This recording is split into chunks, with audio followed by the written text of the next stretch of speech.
ominous skies here in Asheville, North Carolina. You're looking live at Greenwood Field. The program to begin shortly. We'll go ahead and start it now. I'm Matt Stradley here with Tim Blakicki. And Tim, fantastic match last night. Asheville City Soccer's women taking on the Charlotte Independents to a 2-0 victory for their opening match. Great performance. The women started late. Their opponents are out there, very small division this year in the WPSL Carolinas division, which has been broken down into kind of a west and an east, and then a couple of the South Carolina clubs have teamed up with North Florida clubs. The one consistent thing in lower league soccer throughout the course of this country is that everything's inconsistent. So it's always fascinating to see who you're playing year to year. I would not doubt even with the USL League 2 men's side, these opponents that we're specifically playing this year will not be the clubs that we are playing next year. Speaking of the teams we're playing this year, Peachtree City Moba coming in with a record of 1-1-1. The homestanding Blues with a record of 2 wins, 2 losses, 1 tie. Should be a important match as far as things shake out on the table. It's starting to shake out. You're seeing Tormenta and South Carolina United Bantam start to kind of pull away at the top. You're seeing the Kings and Moba kind of at the bottom, anchoring things down. Asheville, 2 wins, 2 losses, 1 draw, continuing to exist in that gelatinous mid-table area where every loss, every draw actually really makes a difference in a 14-game schedule. Big match here. Kickoff scheduled for 7:30, weather permitting. The area dotted with thunderstorms, fingers crossed, toes crossed, whatever your particular good luck charm is. We'll ask you to install and institute that to get us through the night. We are on the Look Homeward pregame show, 83 degrees, humid. You could see the clouds ominous off in the distance. We're coming up on a part of the program that I particularly enjoy. It's called Extra Time. We're going to go into Extra Time. It's where Tim has a designated amount of time to talk about a subject of his choosing. We're waiting for the official to flash the official time. It looks like the official is flashing 3 minutes of extra time. Tim, you're on the clock.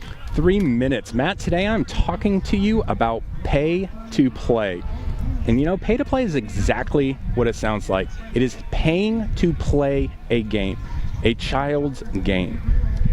And the Aspen Institute spent a lot of time over the pandemic reviewing how the pandemic was going to affect youth sports. Was it going to speed up the atrophying of participation? And the Aspen Institute came out and just bluntly put it out on the table. Money is the biggest determinant to early success in sports.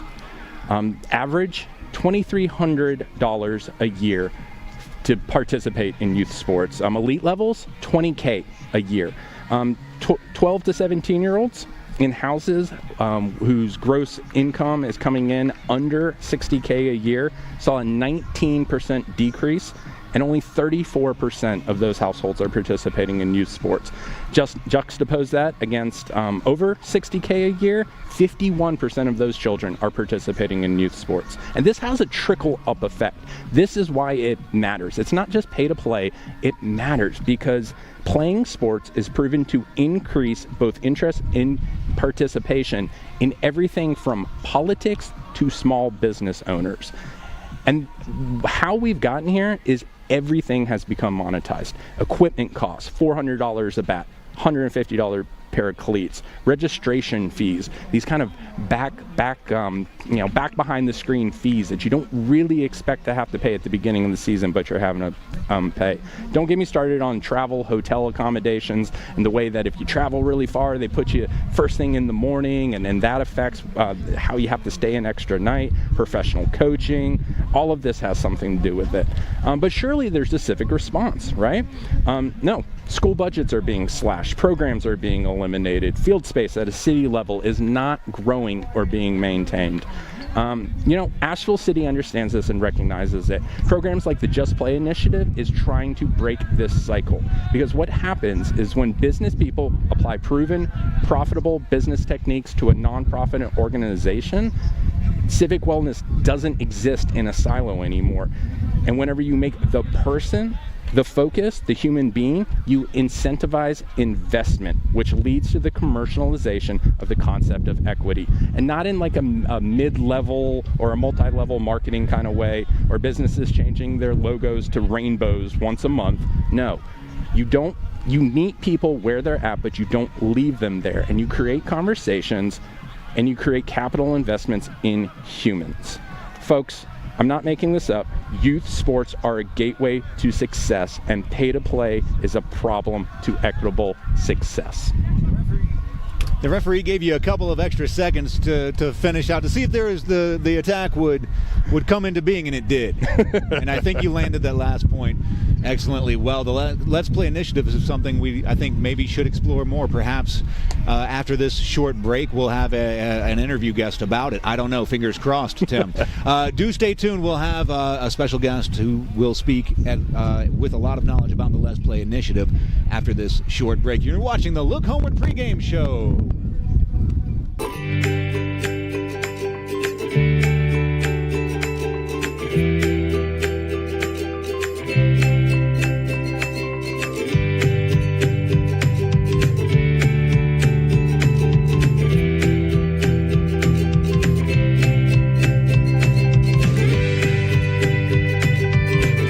Introducing the new pediatric ER at Mission Hospital.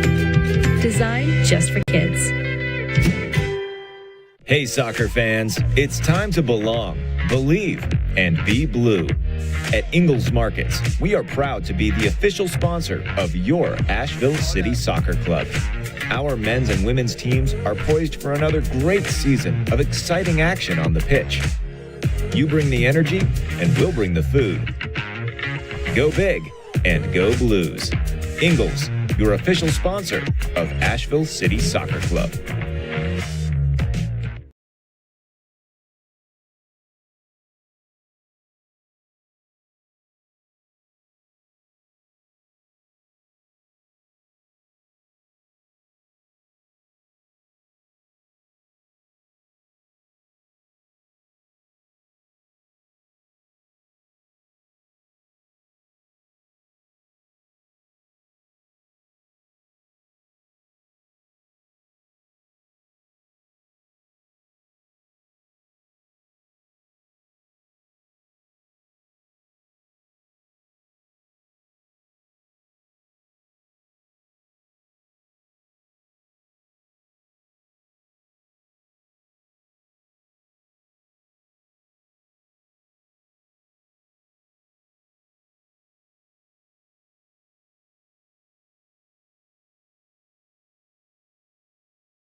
This is my 21st year as the baseball coach. I told the announcer I thought something was wrong.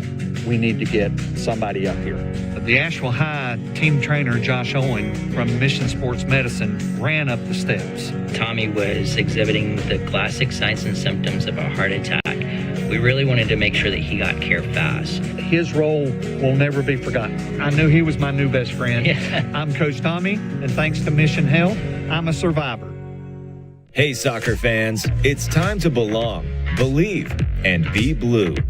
At Ingalls Markets, we are proud to be the official sponsor of your Asheville City Soccer Club.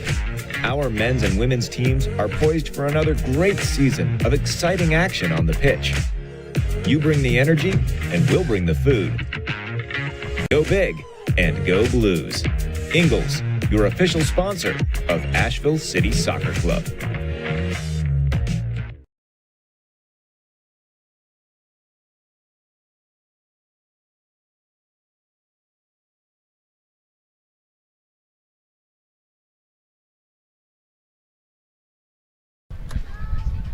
Welcome back to the Look Homeward pre-match show. This is Tim Blakicki, and I have with me Corey Atkins, president of the Just Play Board of Directors. How are you, Corey? Doing great, Tim. Thanks for having me.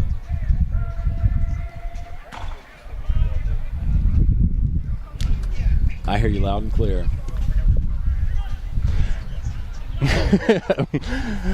Wouldn't be the Look Homeward show without a few tech clicks. Corey, how are you, sir?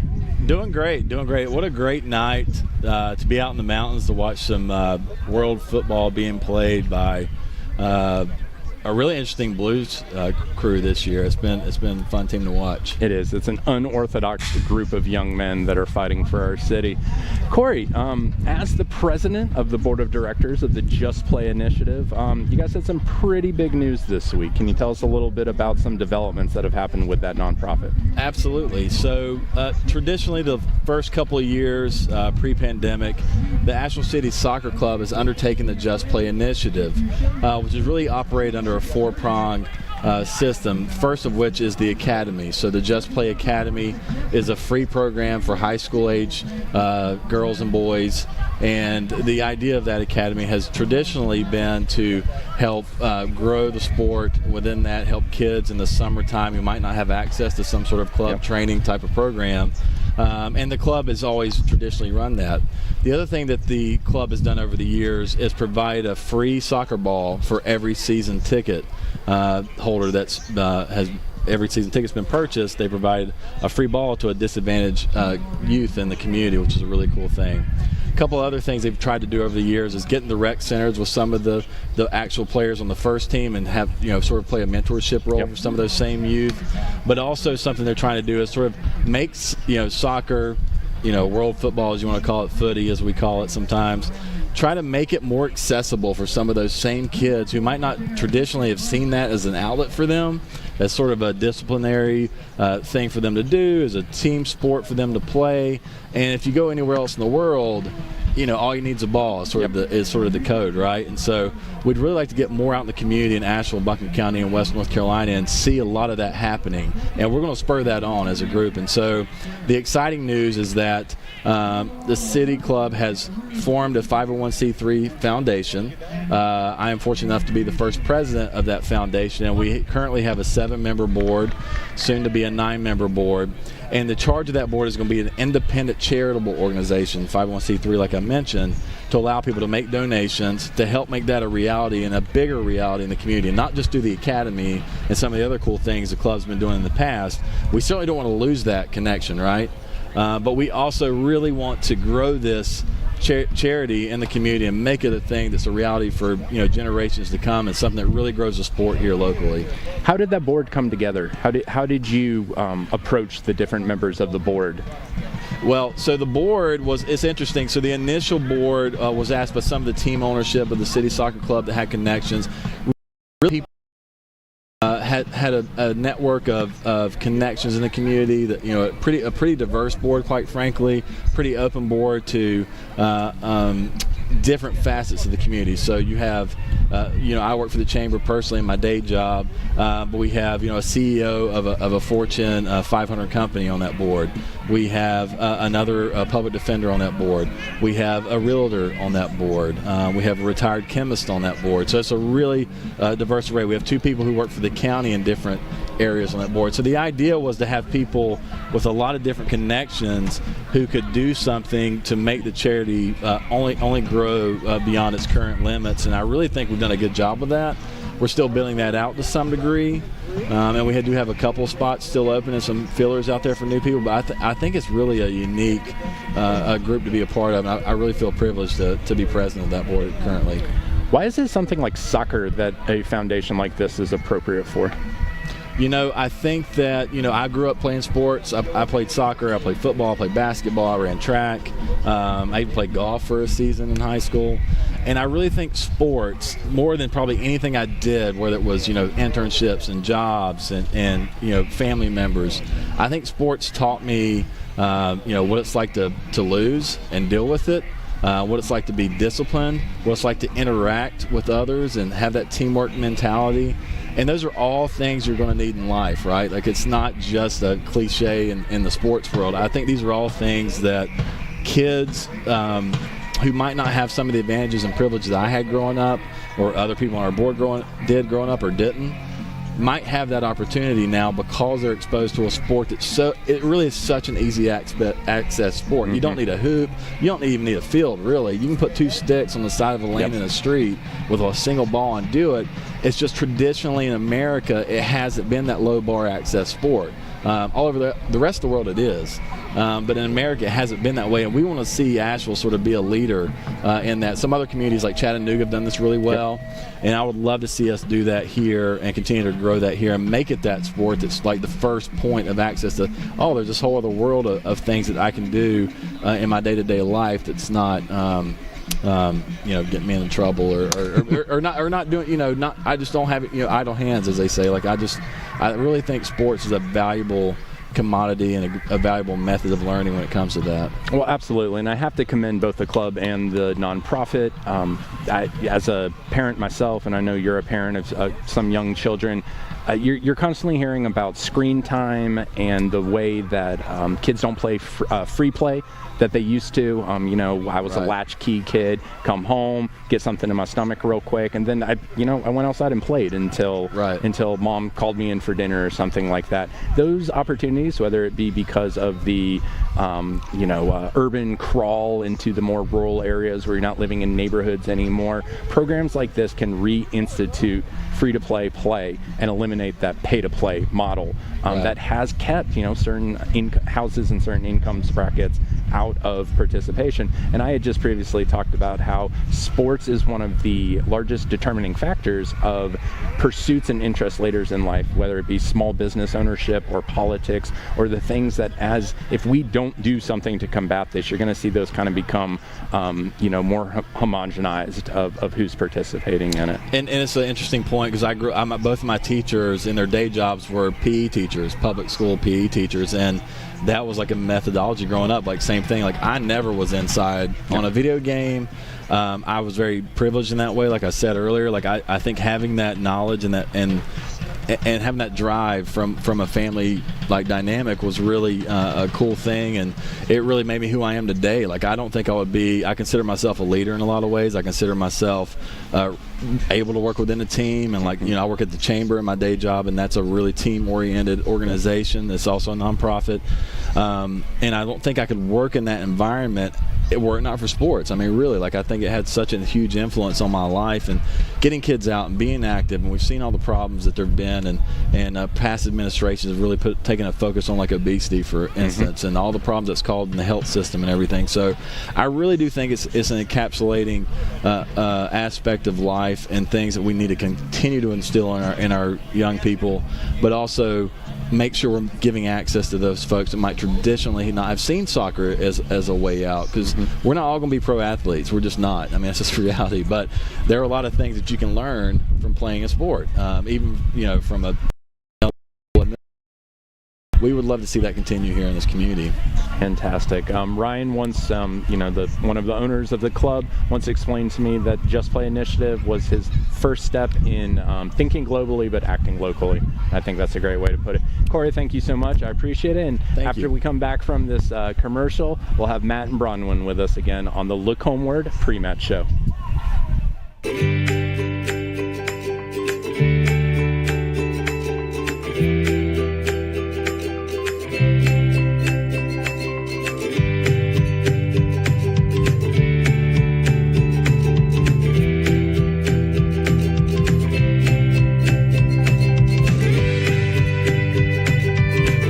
Introducing the new pediatric ER at Mission Hospital. Designed just for kids. Hey, soccer fans, it's time to belong, believe, and be blue. At Ingalls Markets, we are proud to be the official sponsor of your Asheville City Soccer Club. Our men's and women's teams are poised for another great season of exciting action on the pitch. You bring the energy, and we'll bring the food. Go big and go Blues. Ingalls, your official sponsor of Asheville City Soccer Club.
Welcome back on the Look Homeward pregame show. Under 5 minutes left to kick off. Anxiously awaiting the walkout, the build-up to this matchup between the Peachtree City Moba and Asheville City Soccer Club. I'm Matt Stradley here with Bronwyn Lutweiler, and the Sun is our special guest for this last portion of the Look Homeward pregame show. Peachtree City Moba has performed about as well as anyone has against Tormenta. Tormenta looks to be the class of the league. And then against SC United, who separated themselves a 2-2 tie. This is a team not to be underestimated, despite being in sort of the bottom third of the bracket. No, not at all. And this is a team who can get a result out of a game. They can score. They can figure out ways to put the ball in the net, even if they're under constant fire. And so that's something Asheville is going to have to watch out for and try and keep organized and keep tight in the defense.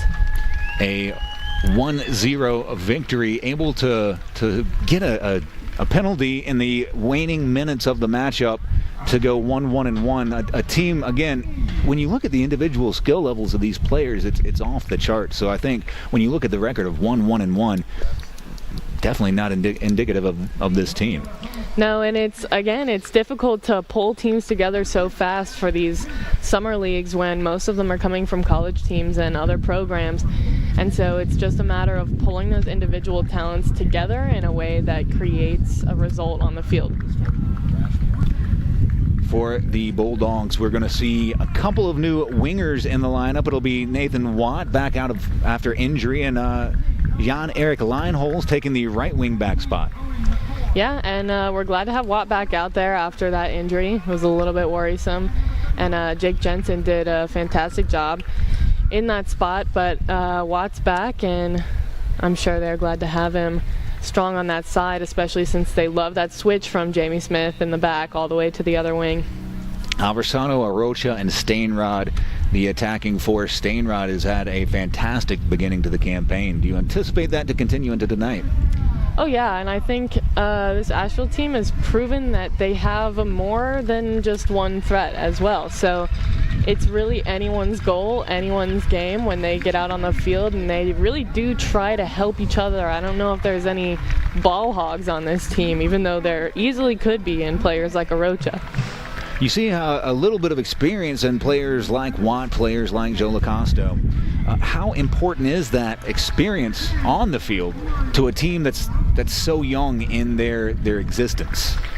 I mean, it is crucial to have that kind of leadership and to have coaches on the field with experience and kind of a veteran status, not only in the game, but also in this community. So it's really important for the new players to see them succeeding at that level, and it helps them come together in one unified force rather than playing as individuals. For the Peachtree City Moba, Desduñas and Max Jasper, 1 goal apiece.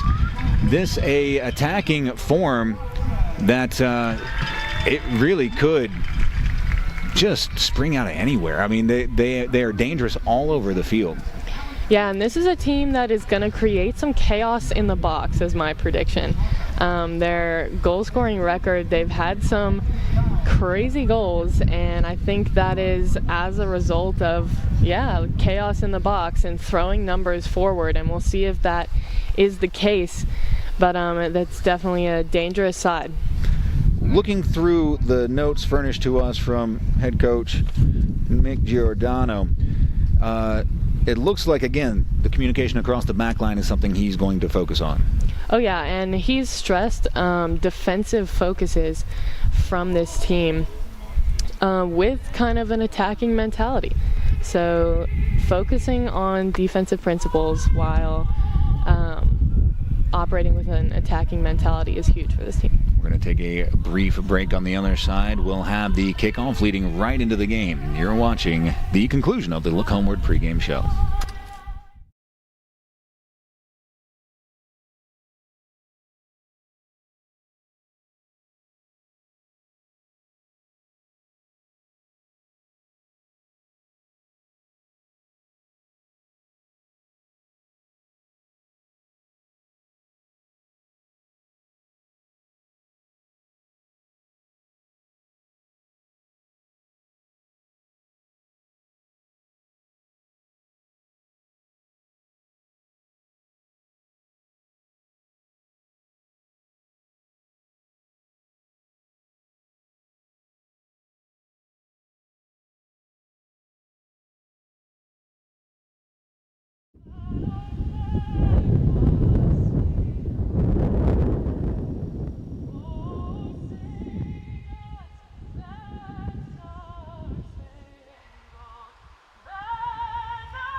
Amidst the swirling wind, we're live from Greenwood Field. It's soccer time here in Asheville. I'm Matt Stradley here with Bronwyn Lutweiler. Thanks for joining us.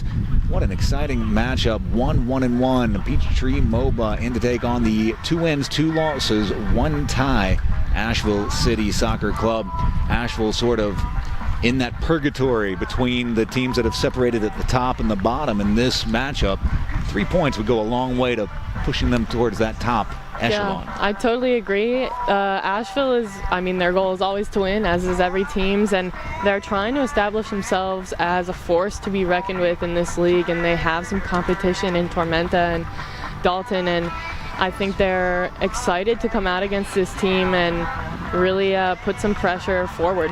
After a 1-1 draw against Charlotte Independence 2, it'll be Will Watson staying in goal. Jarrett Payne caught the red card in the second game of the season. Will Watson slotted in, has only given up 1 goal in his time between the posts.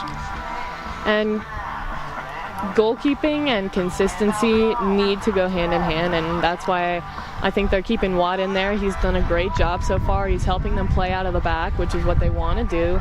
They need an extra player in the back to help them play around with their 3-back, and Watt's been very successful with that. He's coming up with some big stops as well, and so there's really no reason to change it up, and he's really meshing well with this team in the beginning of the season. Gunther Rankenberg will take the other spot. He's in the goalkeep position for Peachtree City Moba. Peachtree City in their black away uniforms, yellow trim, yellow lettering, and I gotta tell you, a very sort of sweet-looking kit. it's a sharp kit. It's a little bit intimidating, and I am a Pittsburgh fan, so I don't mind it. We're underway live at Greenwood Field, Asheville City, Peachtree City Moba. Around the back line, Smith rolled forward. Watt drops it off. Lofted ball in, looking for Stainrod. Stainrod taken to the ground. And this is an early dangerous chance for Asheville here, and I'm sure that they were told to put that ball forward fast and cause some issues early in the game, and that is exactly what they've done. A pace outside of the penalty box. Is this too close? I don't know. I think anything could happen right here. It's tough to get the ball up and back down. It'll be Smith and Arocha standing over the free kick. Smith, they're looking at it with the right foot. It'll be Arocha if it's taken with the left. Arocha starts the run up. The shot, low, finds the back of the net. Arocha! And that was a perfectly placed ball around the wall, and just to lift it up enough to curve and come back down, bouncing into the low corner. That is so difficult to save, especially when you're screened by your own wall like that. I mean, just perfectly placed through the gap between the wall and the defensive players. That is a top-class free kick right there. I believe they call that a worldie. That was a brilliant kick. It had to be pinpoint perfect, and it was. And I know Asheville has really trained their free kicks, their set pieces. They have very specific instructions on what to do with those, and I think just having that organization coming in, I mean, when they stepped up to that ball, they knew what they were going to do. They'd practiced it, and Arocha finished it well. And inside of 2 minutes, Asheville City Soccer Club leading 1-0. Asheville continuing the attack. Ushered out. Good job shepherding by Junior St. Just. Trying to play out of the back. Asheville bullying their way in. Asheville on it. Cross into the box. Scooped by Rankenberg. It was well read, and now he's going to try and start a quick counterattack. Looking up top and a bit of numbers for Moba. Moba is taking a shot from distance. Oh! All squared in one. A screamer off the boot of Todd Fiddler, and we're tied at 1. So 2 back-to-back world-class strikes here. I mean, Moba did not have numbers up at the top. When you go for a quick counterattack, you want numbers, and they didn't have it. It was essentially 2v4. So he looked up, saw the goal, took a shot, and it was a banger, as they say. Absolute. Just clipping the top of the post and sneaking in. We'll take a look at it another time. What a brilliant kick by Fiddler, and we're all square at 1. And there's not a lot Watt can do about that there, especially since, I mean, I don't think any of us really expected that shot to come, and so he was a little bit higher off his line than you might be if you knew a shot was coming. And so the ability to lift that ball up and put some crazy movement on it, I mean, there's not a lot you can do about that as a goalkeeper. Inside 4 minutes, the fireworks I thought were supposed to be for after the game. 1-1, Moba, Asheville City Soccer Club. Stainrod giving chase. It's played out over touch. It'll be an Asheville City throw. Watt.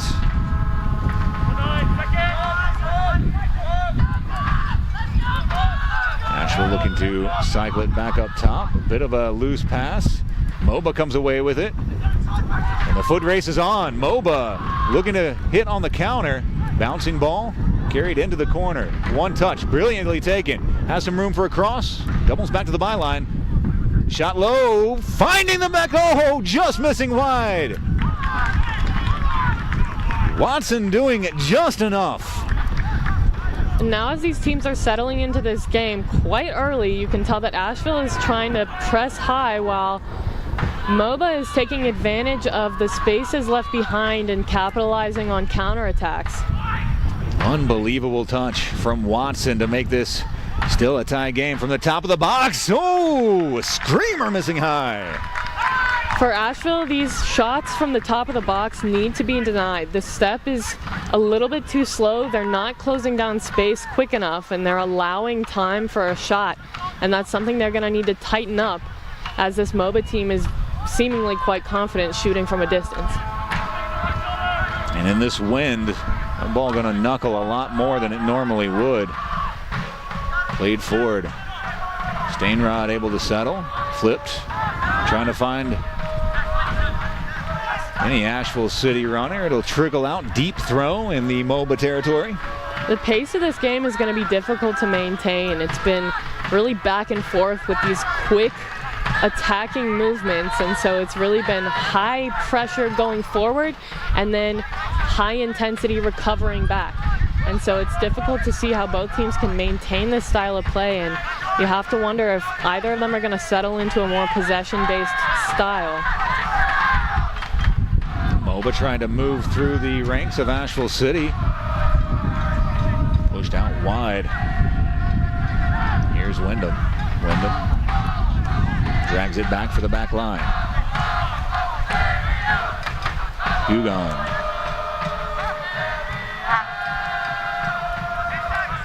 I need them to slow it down a bit. I'm going to lose my voice by halftime.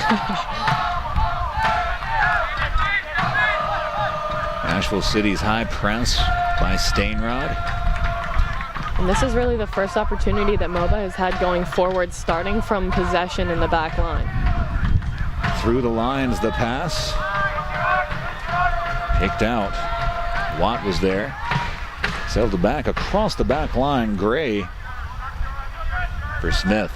And Asheville, too, is looking like they're settling back into their playing style. Smith switching sides. It'll be Watt again. Gray.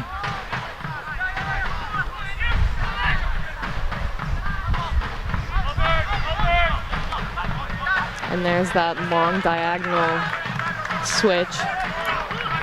Trapped really well. Flip forward, Arocha. Loses out. Foul spotted as Desdunias hits the ground. With the explosivity of this Moba team, Asheville is going to have to keep it really tight in this midfield. They are not going to be able to afford sloppy passes in the midfield. You cannot lose the ball in the midfield, in the middle third, against a team that is so explosive and can capitalize on counterattacks. Watson for Smith. Brings LaCosto.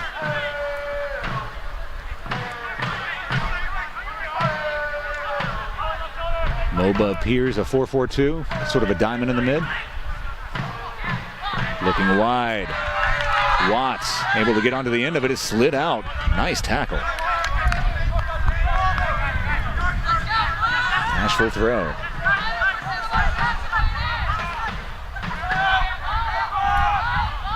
Gray. Played over for Smith. That's a great touch to set him up for that exact ball. That'll be knotted out. It'll be an Asheville City corner.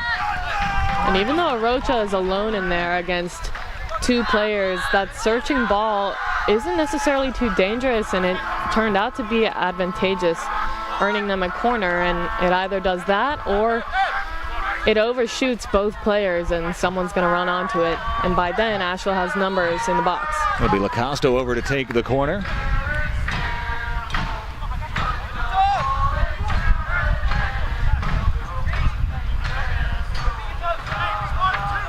LaCosto sends it in. Low ball. Chopped away, back post. Asheville trying to settle on it is Gray. Onto the top of the box. Peachtree City able to settle on it. The trap sprung, tackled out. Will be a Peachtree goal kick.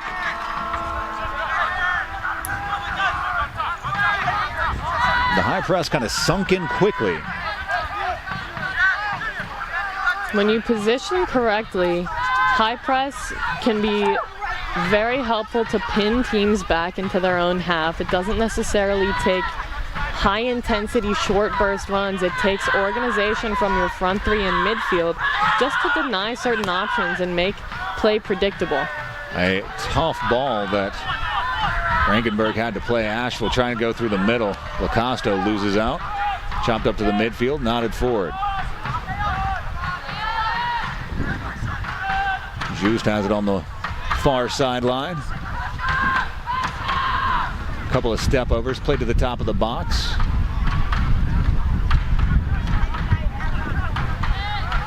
Moba able to hold on. Looking to drop it back. Wyndham plays it forward into the box. Watson's there.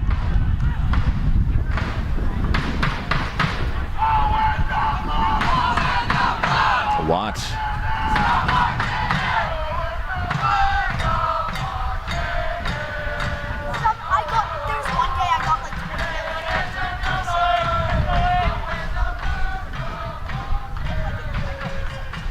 $500 at capacity, sold out. Greenwood Field to watch these two teams. USL League 2 action.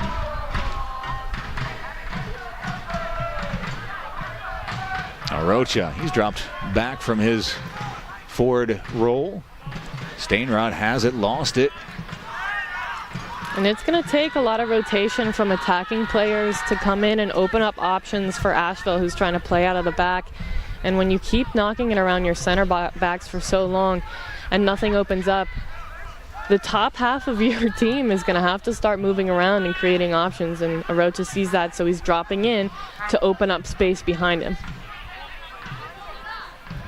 Ball touched off, lifted over the top, looking to find the run of Juiced, but it'll be out for an Asheville throw. Didn't miss by much, but missed by enough. Back for Watson. And Watt just checked all the way outside of his 18 to show for that ball, and that's how important he is to playing out of the back in Asheville's style. He's always present and willing to make those movements to help his team get out of tough defensive situations. Arocha on the ball. Back through the middle, Asheville looking to switch the point of attack over to the right. Smith, the cross, dangerous to the top of the 6-yard box. Will be out for a goal kick.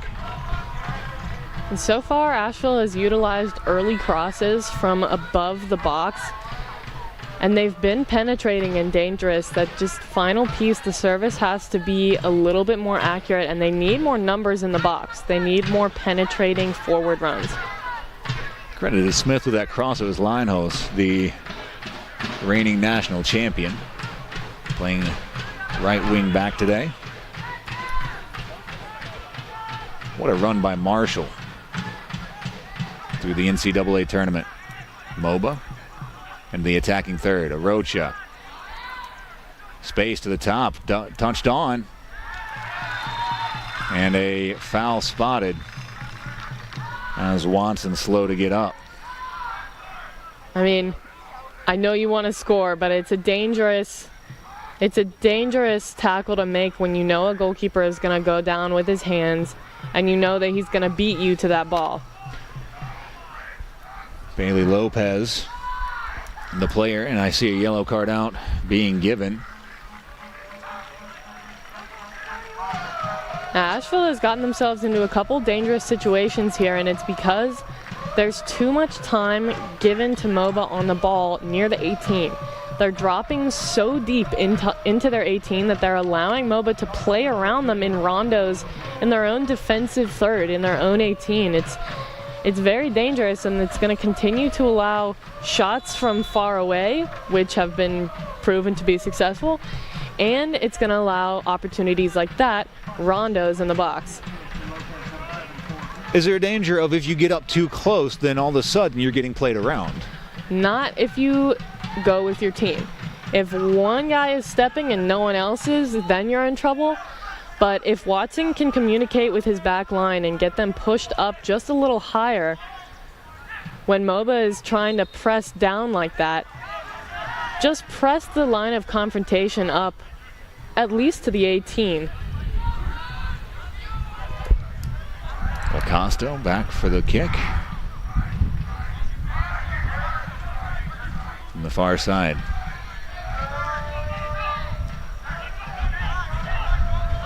Acosta dropping it off, trying to find the run of Arocha. Just a bit too much. He'll be out for a Moba goal kick. And you like to see that Asheville is trying different methods of getting in the box. They're trying different things. It's not predictable. It's not the same thing over and over again until it works. They're looking for what's there and trying to use it, which is very encouraging to see from a team that's still coming together. Moba working out of the back. Rolled up the field by McCoy. Some space in front. Trying to find the run of the goal scorer, Fiddler, but Asheville stepping in at the vital moment.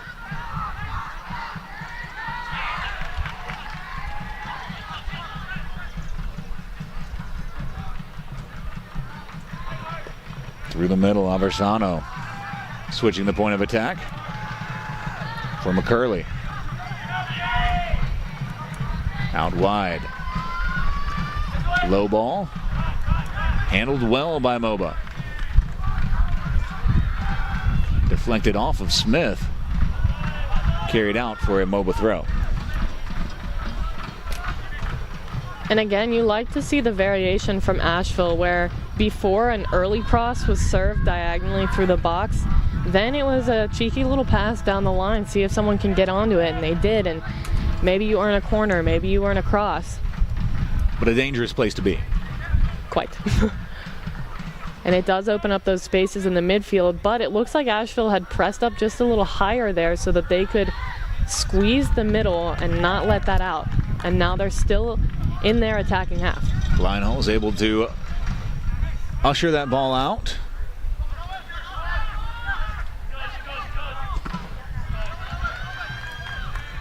Nearly a shot on the block. Good save by the ball boy down here. Even better distribution.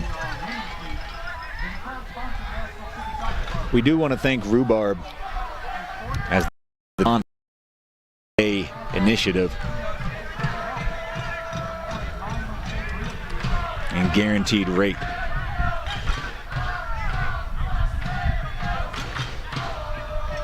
The two sponsors of the Let's Play Academy.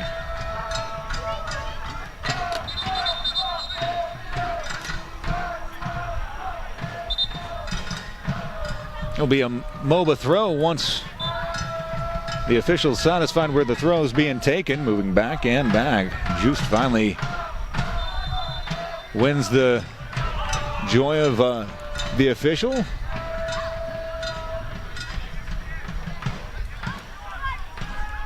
It'll be a free kick for Moba.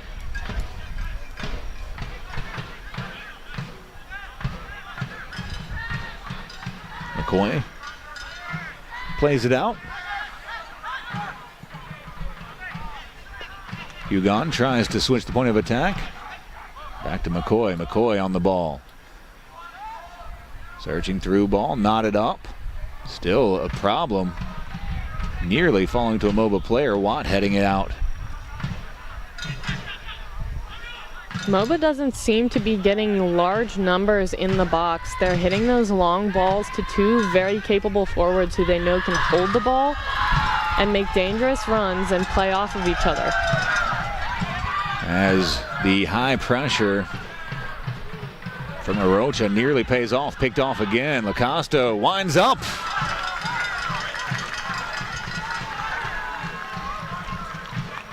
Ball missing just wide of the far post. It's not a bad strike and not a bad idea, especially since Moba was in the middle of transitioning into an attack when Lacoste came and won it off of him. Just missing that clean contact he was looking for. Stainrod stepping in as the ball played out. It'll be an Asheville throw. Hugon really had to get rid of it quickly. Stainrod closed with amazing speed. Arocha tries to turn. Watt has some space, tries to find a ball in. Asheville settling on it. Arocha loses it. Arocha wins it back. Good turn by Arocha. It'll be out for an Asheville throw. And it takes individual excellence from players like Arocha just to keep pressing a ball until a foul whistled on Aversano, which is he played the ball. Yeah, I mean, that's a difficult situation. The collision between him and the Moba player facilitated sort of the crash that got the foul. It'll be played back for Rangenberg. Good touch from McCoy. McCoy has some space in front for Just.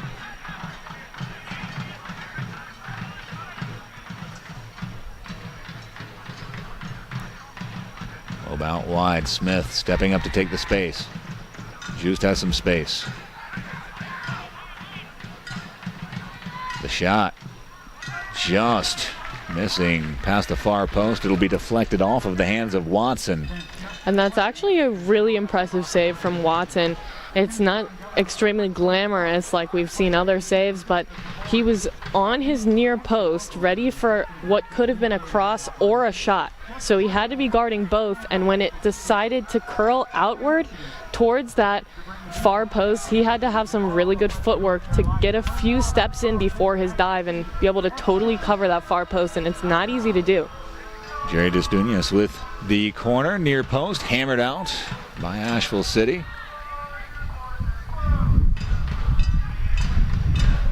Here's Desdunas clipping it in. Watson fields it cleanly. After the fireworks of the first 6 minutes, we've seen some near chances. 2 spectacular saves from Watson, 2 near misses from Asheville City. We're still at 1-1, but there are goals to be had. Watt out wide. McCurley.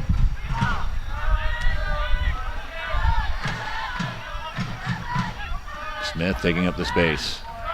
Played out wide. It's going to be a tough run for Linehouse. Just a bit too much. I think he expected a service from Smith there. But to have a player like Smith who can come up from a defensive position, he is a defender, to be able to dribble up and take people on and take space and be a service threat, he could have an assist in him. He could have a goal. Rankenberg having to clear his lines. For Watt, we are starting to get the beginnings of a sprinkle. Touchdown, curling shot, and save from Rankenberg. And I tell you that to tell you this: if it gets worse, if it starts raining harder, or there's any lightning in the area, our cameramen are up on metal scaffolding, and we're not going to risk it for them. And we'll have to go to the live tweets if that happens. We'll keep you informed, but just a heads up.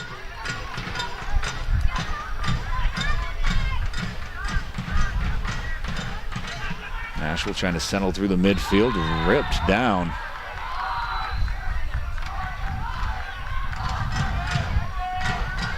As Fiddler pulling a Rocha by the back of the jersey. Something unceremonious about that. Trying to find Watt. Moba. Here's Fiddler. Fiddler to the byline. The cross bounces off of Fiddler out. It'll be an Asheville goal kick.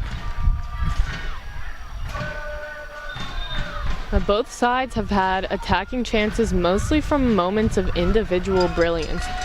And it can be enough. But I think both teams are going to need a little bit more in terms of attacking organization to be able to break through each other's lines. Watson back for the distribution. 25 minutes into the first half. A first half that's seen chances and goals, and two spectacular goals to boot.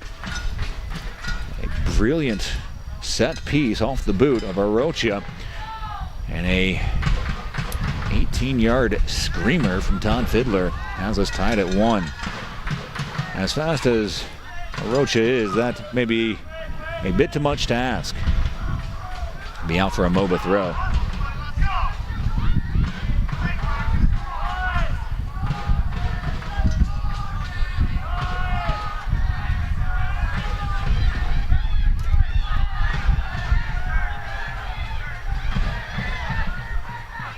Wyndham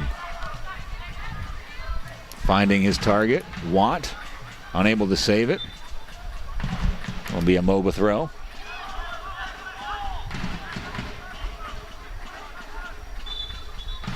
And both teams are settling into a rhythm where neither one has managed to gain much momentum over the other one.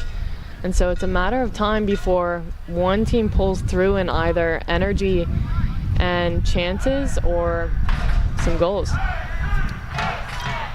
Gray in the back. Acosto for Watt. Watt has some space in front. He'll take it up. Played for Stainrod. Stainrod. A bit sloppy through the middle, and Moba takes advantage. As Stainrod and Naversano couldn't get on the same page. Tough ball to get onto the end of, but only just missing out. Junior St. Just. It'll be a goal kick. And Asheville's midfield is going to have to stay a little tighter in their possession. They're going to need to be a little cleaner in how they're holding the ball, shielding the ball, and playing backwards if they have to. It's not going to be as easy to play through their midfield as it has been in the past. Rocha giving chase and forcing a tough decision from Hugon. It's not a tough decision at all. He'll just take it out over touch and get over for Gray.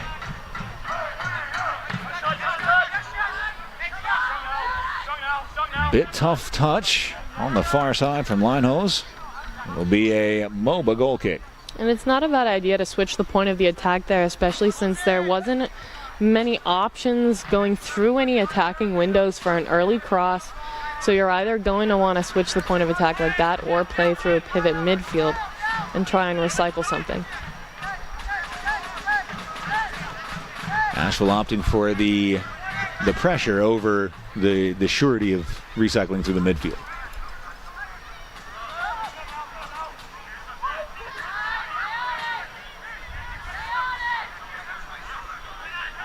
Ball nodded back. That was a fantastic header. A foul spotted. And good sportsmanship as Aversano's helped back to his feet. Gray takes it quickly.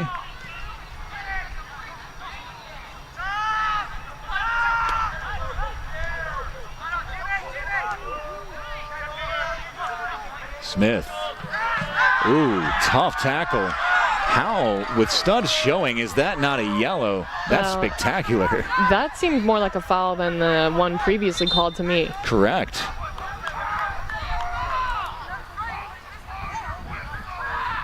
That's a yellow all day. Point at the ball if you want. It studs up into a leg. It's pretty blatant.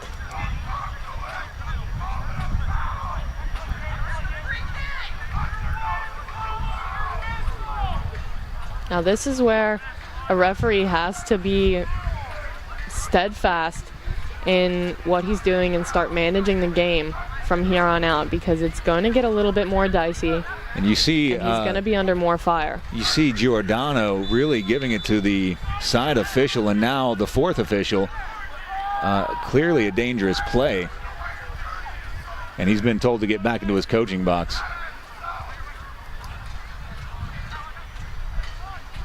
Again, I don't think it was malicious, but I think it was dangerous. Totally agree. Watt plays it back inside. Aversano tries to slide Watt in. Watt could get on the end of it.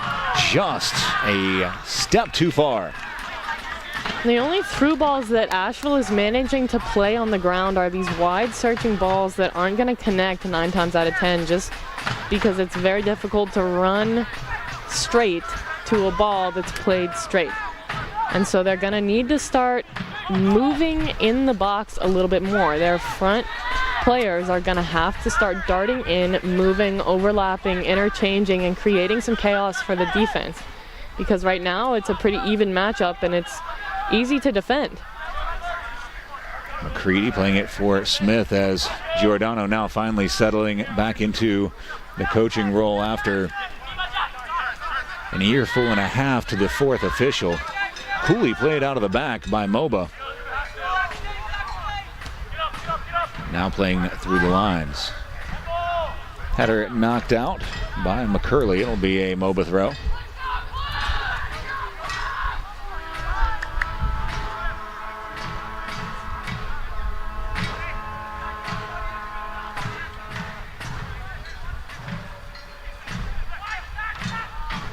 Onto the ball. Just took a step over it and somehow course corrected himself. Fantastic job by Hugon. He's playing very far forward right now. Contact. Advantage was played.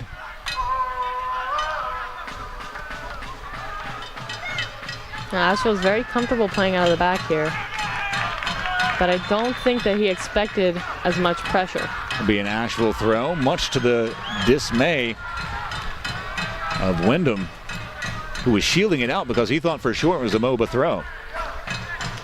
Feel for Wyndham because he absolutely could have put a play on it, but he thought, you know what, we'll let it out, we'll reset, get our offense right. As Stainrod trying to turn is held.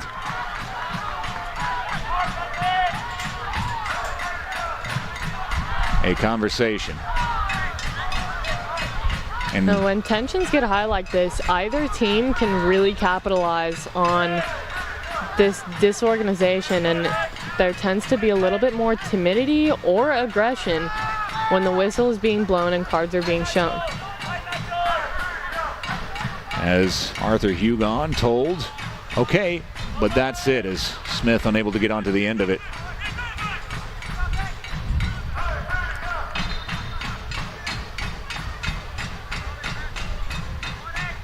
It'll be a Moba throw.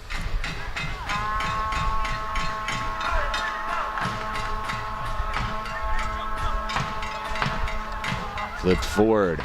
Asheville get a boot in and battled, and it'll be Asheville spotted on the foul. And the game can tend to lose momentum when so many fouls are being called back to back. Slid out. What a brilliant slide by Lineholz. And when those fouls continue to be called and the momentum is just non-existent, then any team can break through at any moment, and it's very difficult to stay live and stay organized and stay composed in what you're doing as a team. Gray moving forward. Gray with space on the ball. Trying the switch. Here's Lineholz. Lineholz with a step over. Here's Arocha. Takes a shot. It's blocked. Smith touches it back. Arocha for Smith. Smith down the line. That's touched out. It'll be out for a corner for Asheville. And Asheville's getting the ball into dangerous spaces. They're finding the flanks and they're finding areas where an early cross could be put in or a pass line can be put in. But there's no one on the end of it. There's no penetrating runs.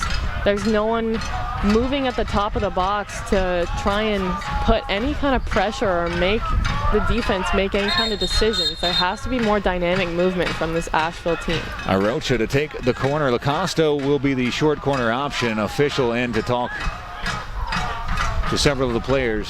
Hey guys, I'm watching. Knock it off. Arocha, the in-swinging corner is ready. Takes it right in the middle of the box. Clipped over. Watt settles onto the end of it after it's over the end line. It'll be another Asheville corner from the opposite side.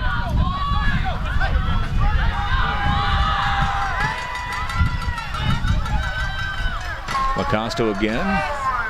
Over to take the corner. There you see the vaunted South Slope Blues.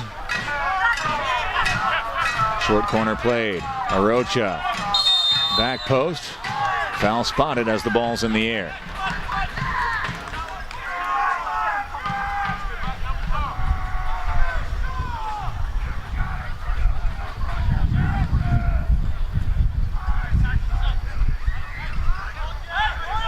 Regenberg moves it forward. Wide for Ugon. Lopez. Ugon again.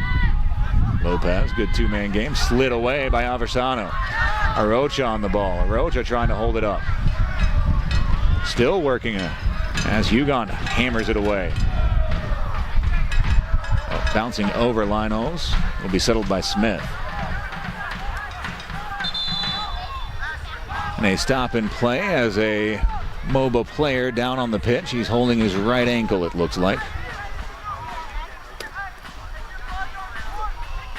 Right in that knee shin area. That's Bailey Lopez on the challenge from Aversano.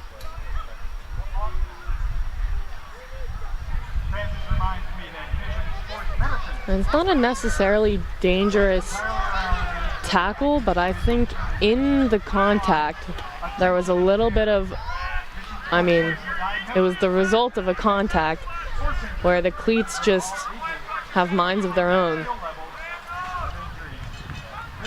And I think his shin there got the worst end of it. As Aversano coming through on the tackle. Aversano gets the ball, but right into the leg immediately after. Whether it's a foul or not is arguable. Whether it's painful is inarguable. Yeah, that's going to hurt in the morning. I'm going to go out on a limb here and say that's probably hurting right now.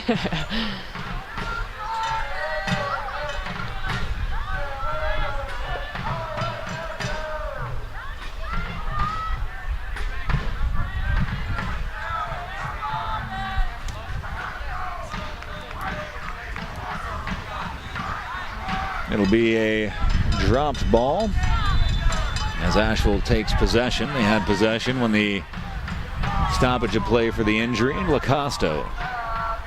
Now this reset could give either of these teams time and a chance to reorganize and put their mark on this game. Lacosto. Arocha back for Gray.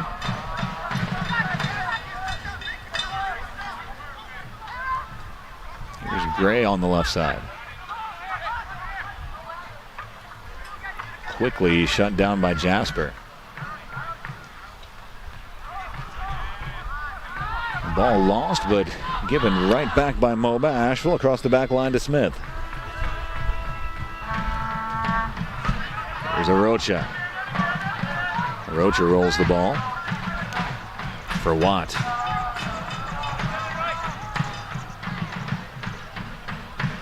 Gray back. McCready searching for Lionels. For Smith, back to Lionels. Testing out the right side of the defense. And Moba coming away with the ball. Asheville just had a pretty long stretch of possession, and they were trying to keep it rather than taking risks going forward. And sometimes you're going to lose the ball even when you're just trying to make a standard pass, and so some would argue you might as well take some risks going forward in possession. Trying to find the one-touch run of Arocha, and just a bit too hard.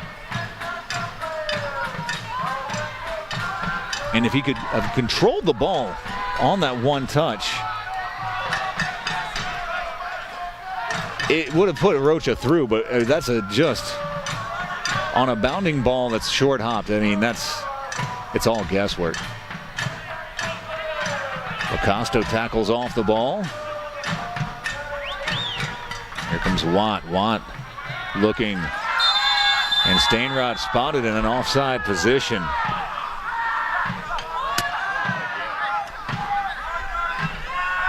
We'll have to see on that. Because it didn't appear as he came into camera after the pass that he was in an offside position. It looked like he started his run from deep, but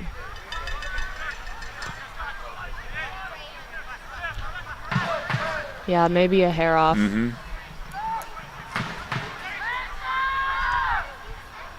Only just, and it'll be Watson as the whistle blown. Here's Asheville trying to build from the back. 40 minutes gone in the first half.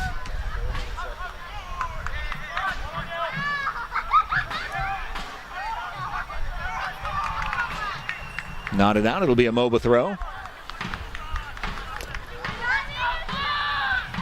Again, both of these teams are struggling to find some momentum after their goals. And you have to wonder when and if and which team is going to take the upper hand here in terms of momentum, because it really has been back and forth. It's been pretty level in possession and opportunities.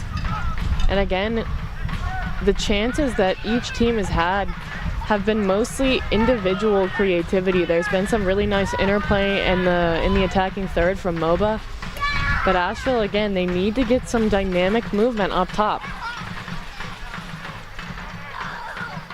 Gray has some space, takes it up. Slows down, chips it over. Knotted intelligently back, and it's Rankenberg who scoops it up. Asheville's been shut down in their midfield so far, so now they're trying these balls from a center back to a 9, and it's not typically going to be very successful unless you have 10s and 8s checking back under it to receive a ball back, and then your wingers darting down the lines. When you say 10s and 8s, you're talking about more advanced midfielders, Stainrod applying the pressure. Exactly. I was 80% sure I knew what I was talking about. Not 100, so I just wanted to clarify. 80's fine. I'll take 80.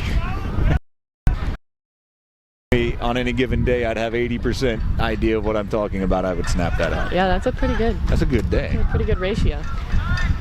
Nearly to the halftime whistle. Moba Hugon moving it forward. Juice slipping down. It'll be an Asheville throw.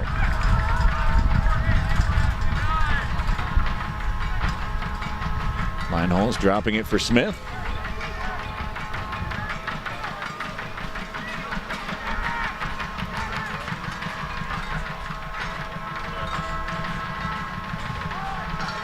Lineholz flipping. McCurley tries to drop it off Lineholz. Nifty little move. Hammered forward.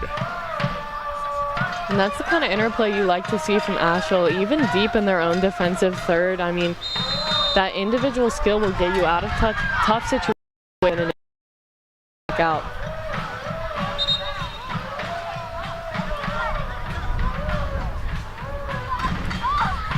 It'll be a Moba free kick, as Asheville penalized for the shove by Juiced.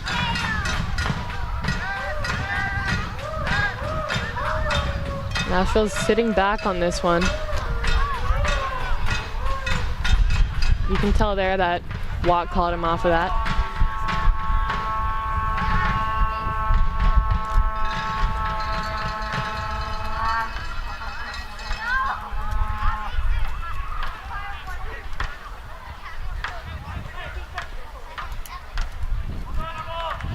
Now that press from Moba was very well organized. The cue to press and to shift for the rest of the team was a 9 darting forward out of that defensive structure and putting pressure on a ball.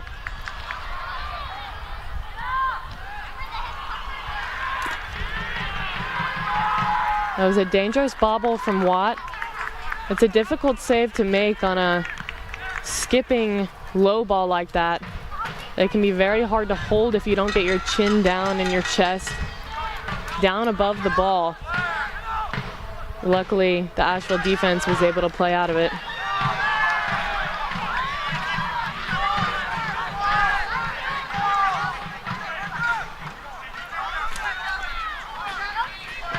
And to answer a question from the chat, what does Moba mean? Moba is a business in Peachtree City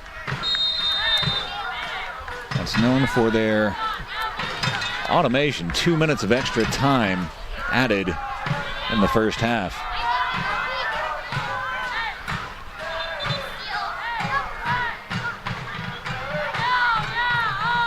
I hope that answers your question. It'll be Smith to take the free kick.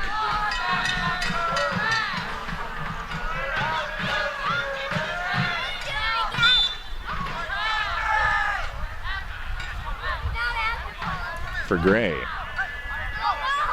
About 1 minute of extra time left.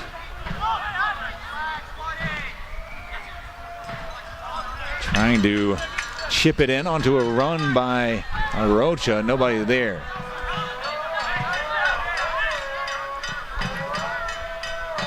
One minute left. Or so. Never exact, is it? It's always just kind of a feeling. Trying to find the run of Juiced. It'll trickle out. It'll be an Asheville throw. Enough time for another chance? Maybe a quick one.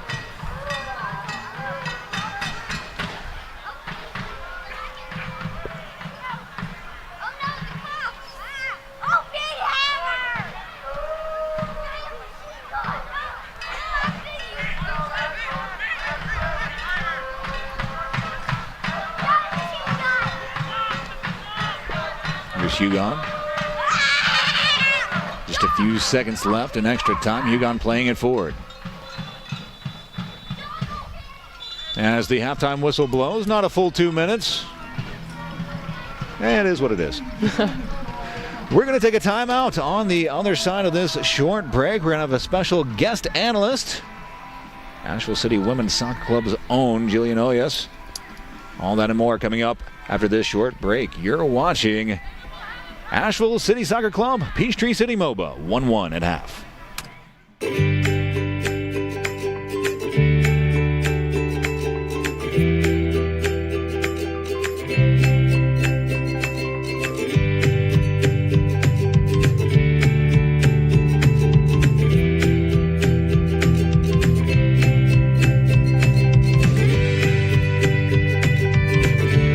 Introducing the new pediatric ER at Mission Hospital. Designed just for kids. Hey, soccer fans, it's time to belong, believe, and be blue. At Ingalls Markets, we are proud to be the official sponsor of your Asheville City Soccer Club. Our men's and women's teams are poised for another great season of exciting action on the pitch. You bring the energy, and we'll bring the food. Go big and go Blues. Ingalls, your official sponsor of Asheville City Soccer Club.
This is my 21st year as the baseball coach. I told the announcer I thought something was wrong.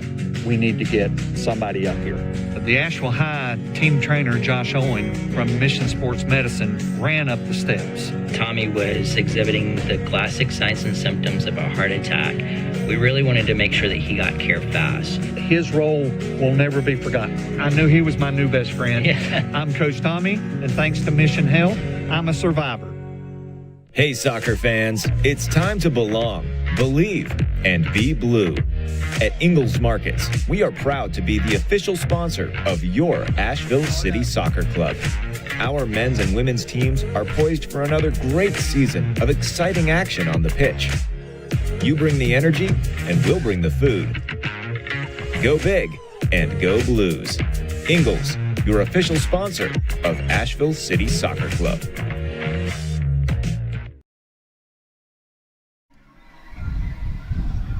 Halftime, Asheville City Soccer Club, Peachtree City Moba. I'm Matt Stradley here with Bronwyn Lutweiler and special guest, Jillian Oyas. Jillian's fresh off a 2-0 win yesterday with Asheville City women's soccer team. Well done. Thank you. Big win. First match in It was massive. 2 years. Yeah. How'd it feel to be back out in front of this crowd? It was amazing, especially being here at Greenwood. I haven't seen Greenwood like this ever. Right. So that was incredible. Yeah. Important to point out that both you and Brownman, UNC Asheville Bulldogs. Yes. So Greenwood, a home and very much something that you've played at all your career, and to see it transformed into a USL2 stadium with 500 people cheering your name, it's got to be almost surreal. Yeah. Surreal, that's definitely the word for it.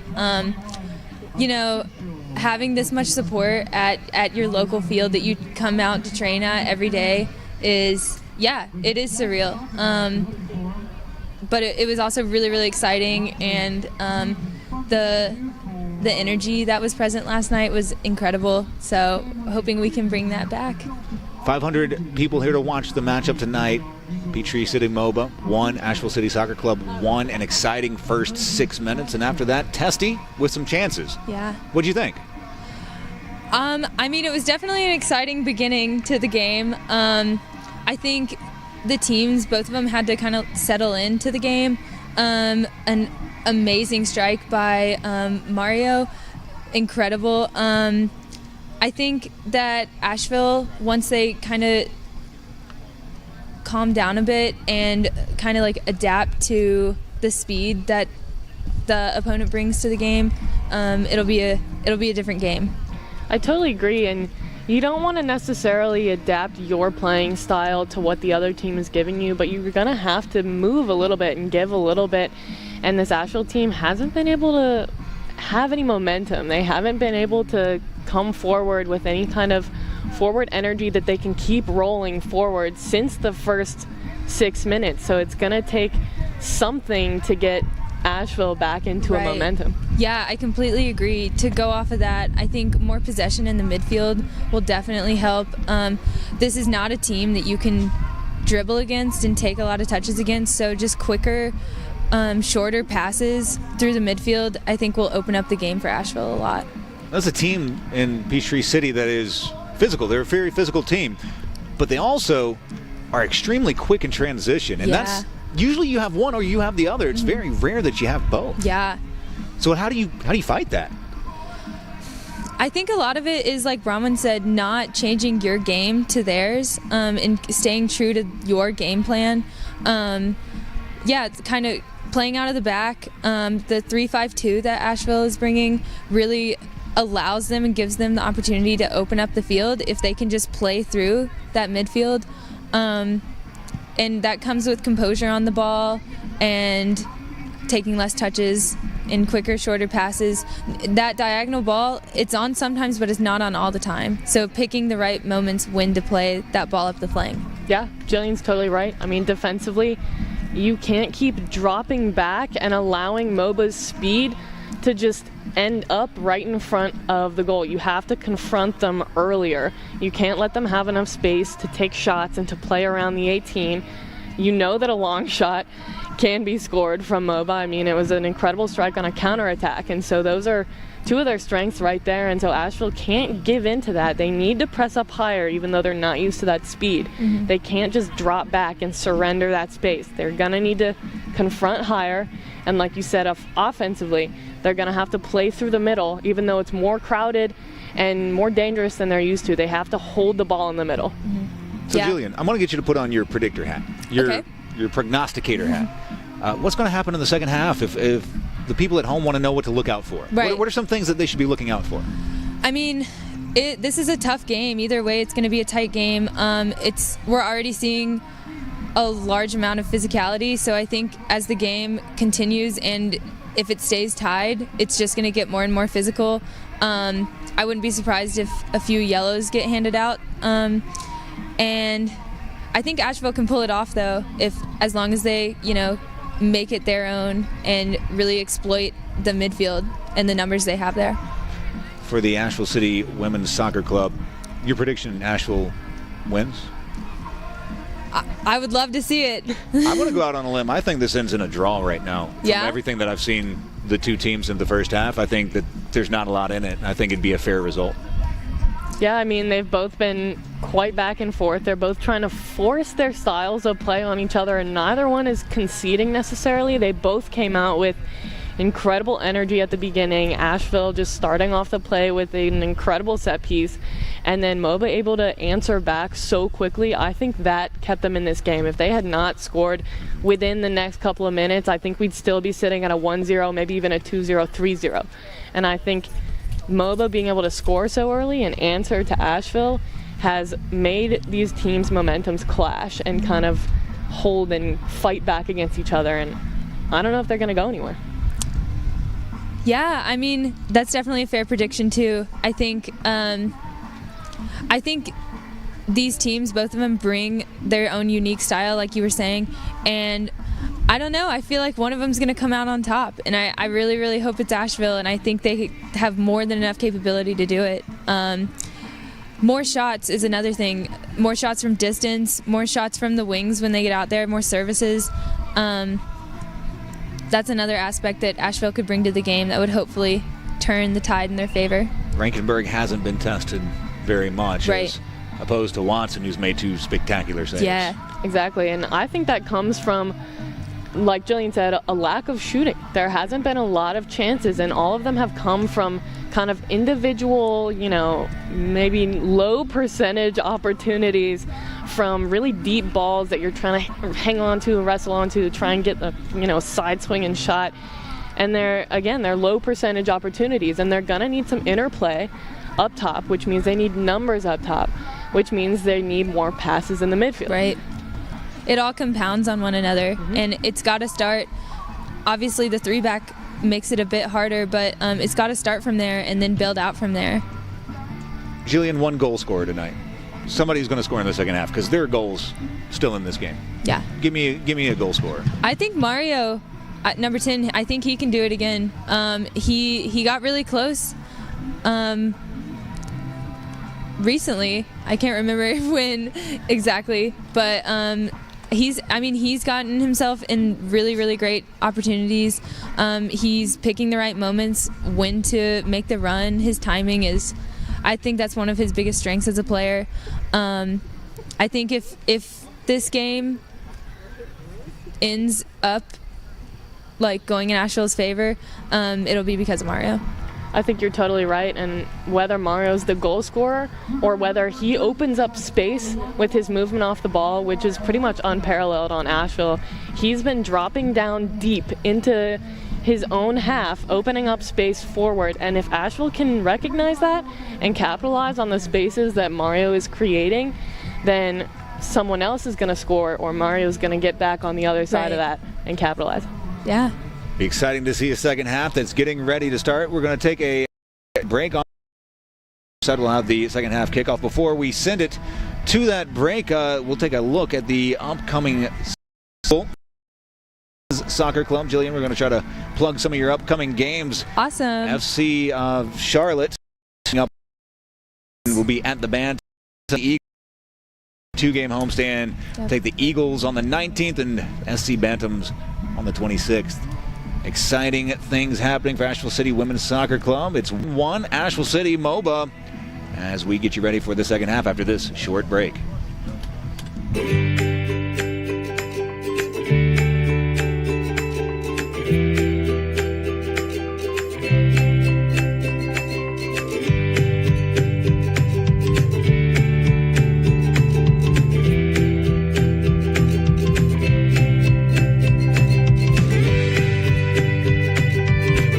Introducing the new pediatric ER at Mission Hospital. Designed just for kids. Hey, soccer fans, it's time to belong, believe, and be blue. At Ingalls Markets, we are proud to be the official sponsor of your Asheville City Soccer Club.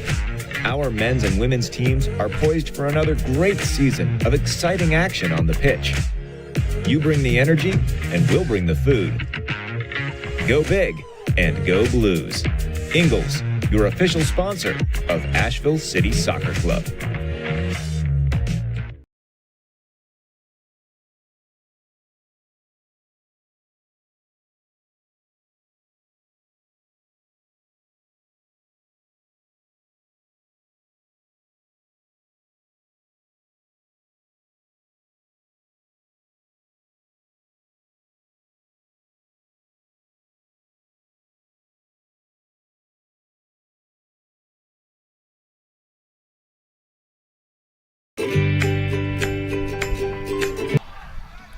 As we get ready for the kickoff of the second half, Asheville City Soccer Club is made possible by Ingalls Markets.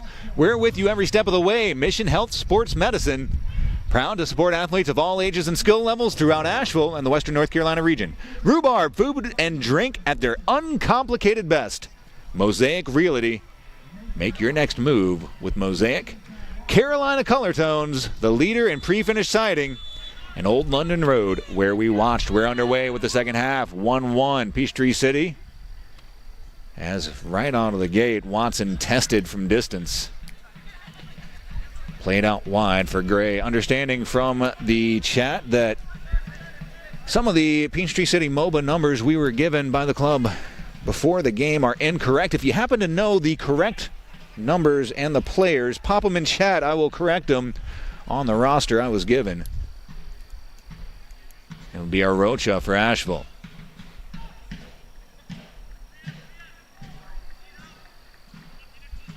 It'll be out Asheville throw.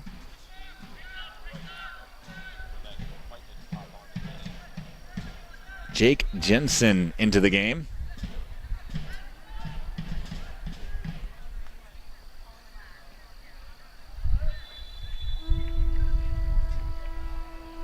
Asheville went just a touch early. Line hole spotted in an offside position. It'll be a Moba free kick.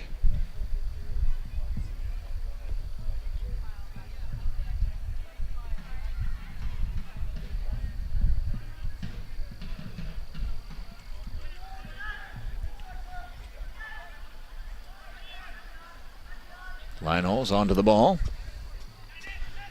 Tiptoeing along the line, playing in Arocha. Arocha touching it down, using his speed to get to the end line. Crossing, nobody home. Asheville settling on the ball. Lacosto leaves it for Albersano. Albersano switches the point of attack. Line hose.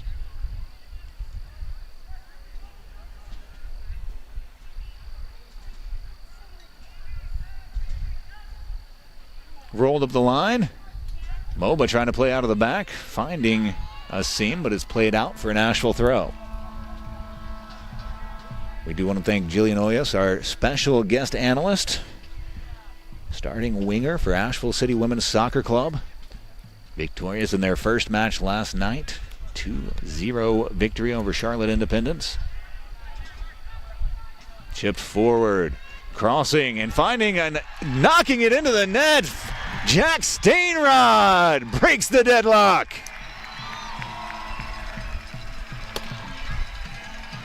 Boy, Stainrod's ability to get onto the end of it. Sheffield United youth, fast, aggressive. He's a backline pusher, and look at that composure. Got it just right at the end.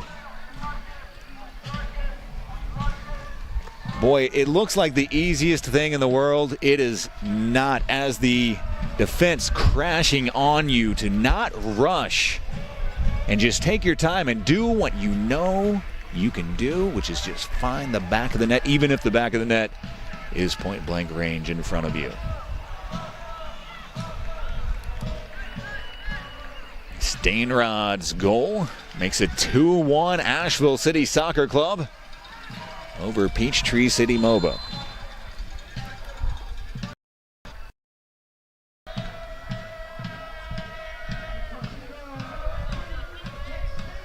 Chested back, Watson scoops up just ahead of Jasper. Lacosto plays out, Smith back for Watson.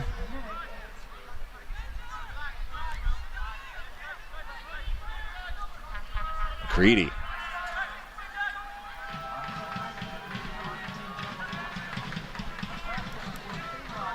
Here's Gray. Through the middle. Gray continuing his run. Back for McCready.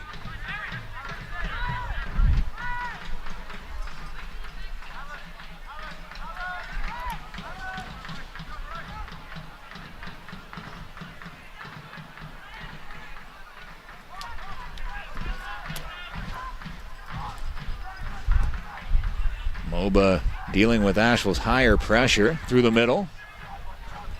Trying to turn, getting some space. And taken off of his shoelaces. And those are the wins that Asheville needs in the midfield. Here's Arocha dropping it back off.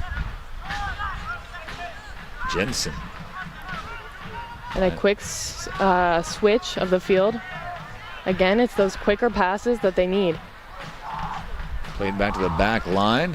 Hammered out of trouble by Rankenberg. Bit of a loose pass. Comes back for McCready. And Stainrod keeping cool.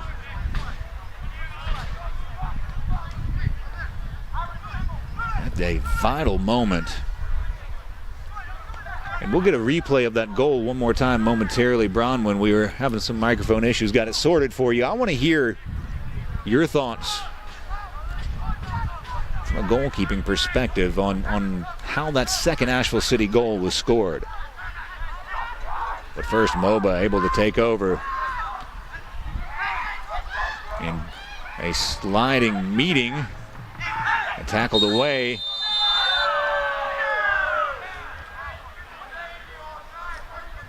And that looks like a lot of pain that Aversano is in.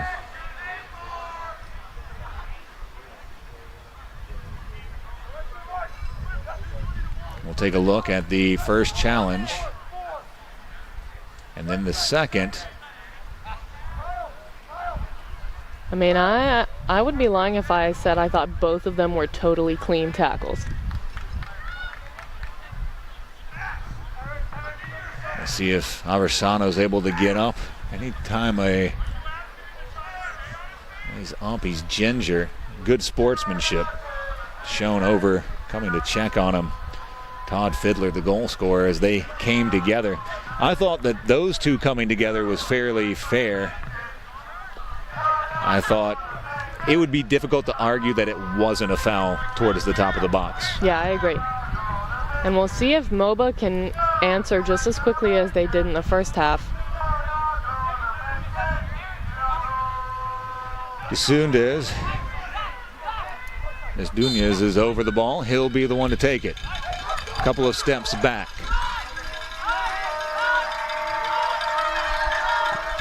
Watson. The wall. That's exactly what you want from a wall. And now they're going to have to defend a corner kick and stay live. It's easy to fall asleep when you're defending so many set pieces in a row. Dunez over to take the corner.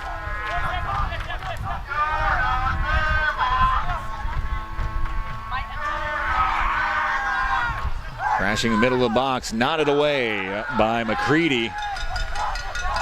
That's going to be out for a Moba throw. I think they got that right as McCready knotted it out. Whenever there's a crush of bodies, it's difficult to say. Understand that number 7 isn't Bailey Lopez. I'm not sure who it is. I guess the roster that we got says it's Bailey Lopez. Played forward and just a bit too much to ask, and it'll be an Asheville City goal kick. Now Moba's put on the pressure since the second goal, but Asheville is doing a much better job of staying organized and compact in the defense.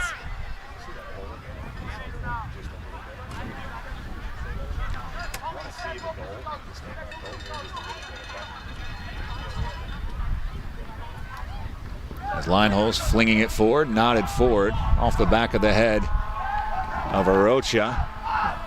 It'll walk its way down the line, eventually out over touch for an Asheville, or excuse me, for a Moba throw. All the way back for Rankenberg.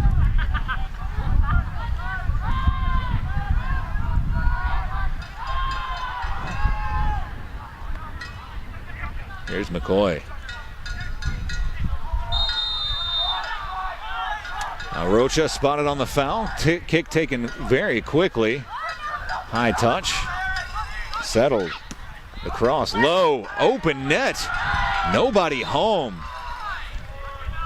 And a foul spotted as Smith taking the contact. And that chance was a direct result of both the physicality and the speed of Moba that Jillian was talking about at halftime. There was a foul and then a quick switching diagonal ball that set Moba up for a quick attack, and they had numbers crashing the box. And it was a decent chance. Just getting in front of Watson, that ball, as Watson called into service again. It'll be out for a Asheville throw. Linehouse over to take it. Finds Lacosto. Miscommunication. Here's Moba. Tries to play it through. Tackled away at the vital moment. And one right back. Arocha on the ball, trying to slow things down a bit. Plays it back for Smith.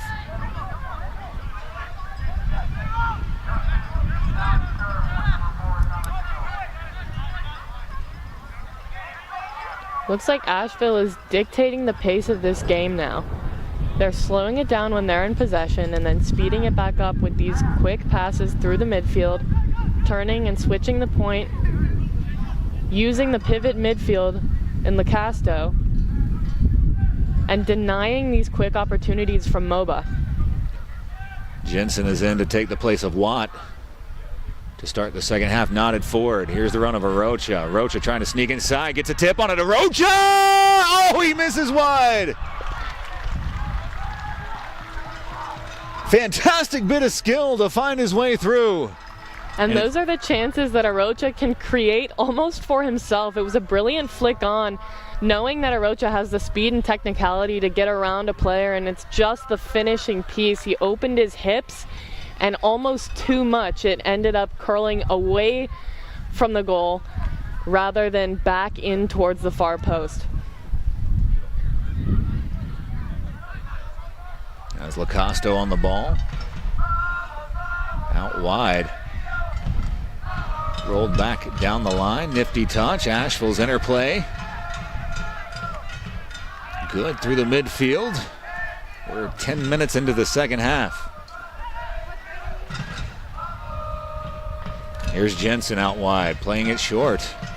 Tackled out, it'll be an Asheville throw.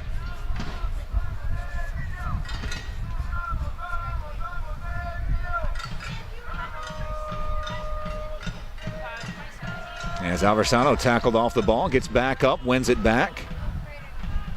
And just trotting right in, Lopez able to play it off of Alversano. It looks like Asheville is going to press this throw as deep as they can, try and keep this ball alive as an attacking opportunity. And now they're going to have to transition back because they know that Moba can capitalize on quick counterattacks. So they've gained their shape and forced Moba to play out of the back, denying a counterattack. Switching the point of attack, Asheville jumping on it. Linehouse settling it very well. After the initial touch, Linehouse able to regain control. Arocha trying to find Aversano, tackled away. Battle for the header. Foul spotted. It'll be whistle on McCurley. It'll be a Moba free kick.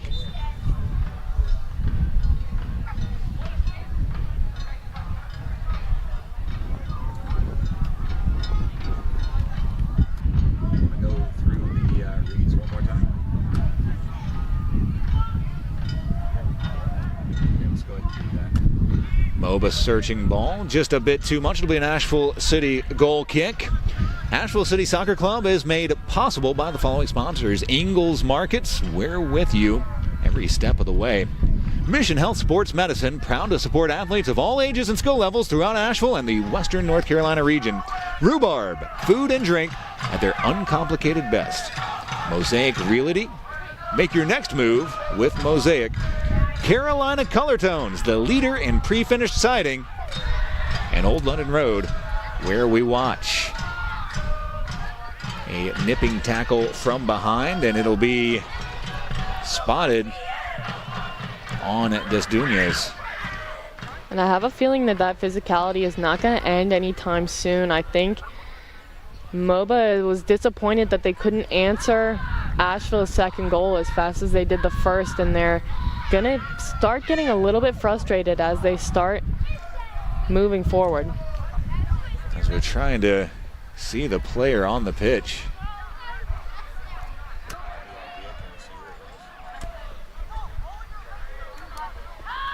The official trainer down.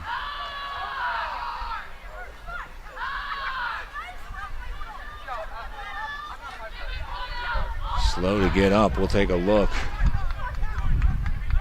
I mean, that's a yellow.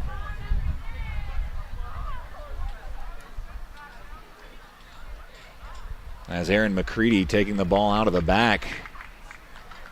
It's not a soccer move. It's not an attempted tackle. No, it's just a yellow. Yeah, and that's where you can tell that the aggression is coming through and the frustration. I mean, there's no case to make that that's not a yellow.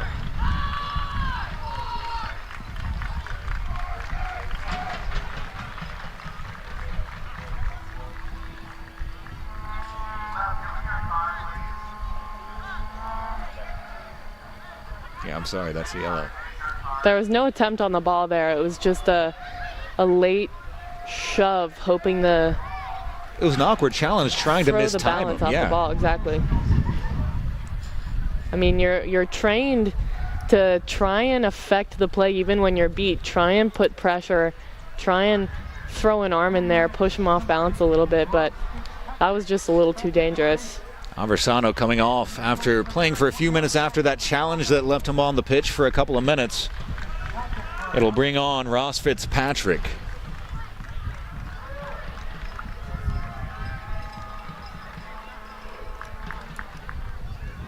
We're back, ready to get underway.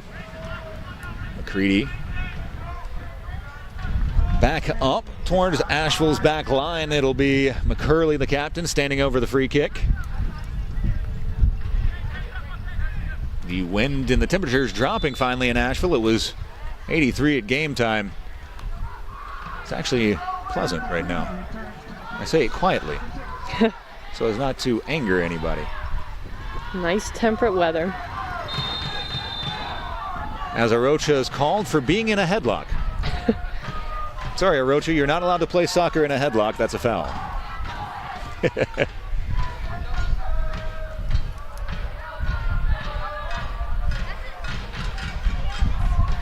Moba enjoying a spell of possession across the back line. Asheville's press backing off just a touch. Ball played forward. Play on, says the official. Arocha touching it down. Option out wide. He goes the other way. Turning the shot. Tough. Oh, what a save by Rankenberg. And that was well done to hold that from Rankenberg, but you can tell that Arocha is putting pressure on this team and they know that it's him, so as he gets crowded by 2-3 players, he knows exactly when to give the ball up, when to release to his teammate who has more space, who isn't pressured, to be able to get off a shot like that. And again, Rankenberg came up with a huge save there. It happened because he was ready in a nice position, well balanced, stayed on his feet, and was able to take a couple steps. Made it look easy. Tough long ball as Windeman made a fantastic run but just couldn't bring it under control. It'll be an Asheville goal kick. Rankenberg reading that shot curling away from him. Tough to do, but to corral it through the contact with the ground, I think something special. Exactly. And half of that is instinct and the other half is skill. We'll give him credit for both.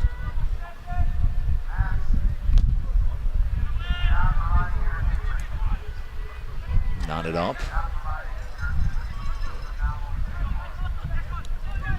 Nifty play forward from Lacosto. Strip through. Trying to find space. Just missing out. It'll find its way to Jensen. Jensen sends in a searching ball. Looking back post. Stainrod trying to get on the end of it. And that's exactly the buildup that Asheville needed.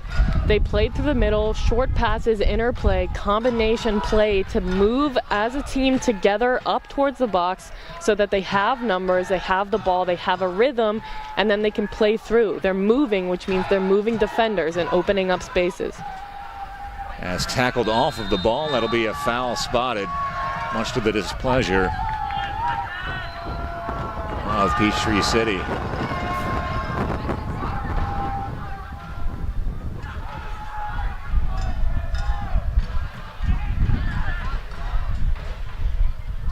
Got Max Jasper spotted on the foul. Smith has some space, will take it up. Toe poke, top of the box, handled by Moba. Now Moba tries to start the counter. Space taken up well by Asheville City.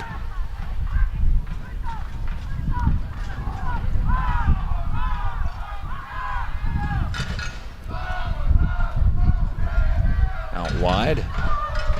Here's McCoy. McCoy has a lot of room to run in front. Tried to play the ball back behind. Asheville City wise to the move. Arocha.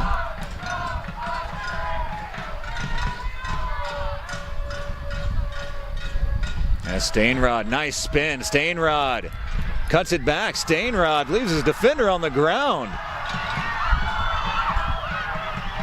Playing in line holes. Exciting soccer that everyone came out here to see. As Smith lets it run across. Touched back in, tackled out. Will be a Moba throw. Finally gaining their momentum, Asheville is starting to roll into this perfect combination of individual brilliance and team interplay. They're putting both of those pieces together and really creating some dangerous combinations up top. Jamie Lamb into the game, taking the place of Joe Lacosto.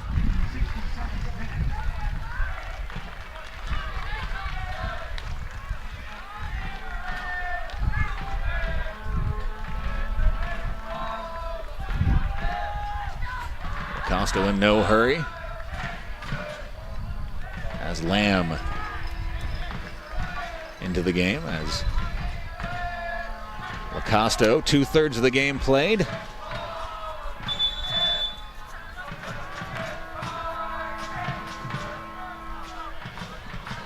Looking for this Duñez. Out for a Moba throw. On the ball, nifty move, still trying to find some space. Still trying to find some space, good turn. Can he get a shot off is the question. Asheville smothering and finally clearing the lines. Nodded forward. Here's Arocha. Tackled, and what a spectacular tackle it was. It'll be out for an Asheville throw. And that was a clean tackle there. Arocha was looking for the foul, hoping to fit in with the theme of the night. Brilliantly timed tackle. That tackle, the thing of beauty, and as clean as they come. Was it physical? Yes, but was it fair? Absolutely.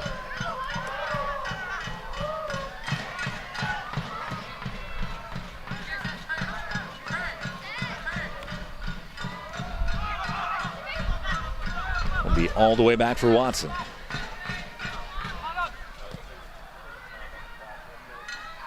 Distribution, nodded forward.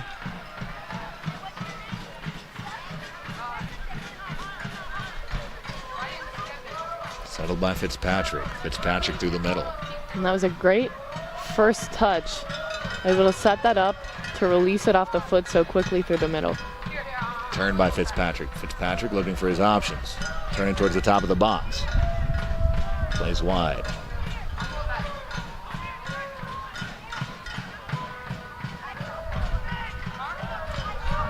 And that's where you're going to look for a run at the top of the box, and there was one there.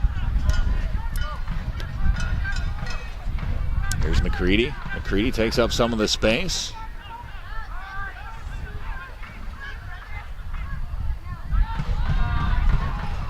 Finals drops it off.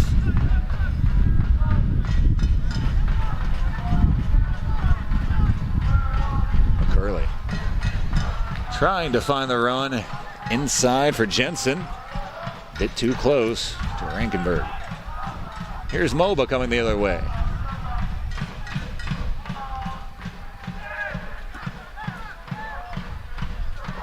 This Duñez. Lost out.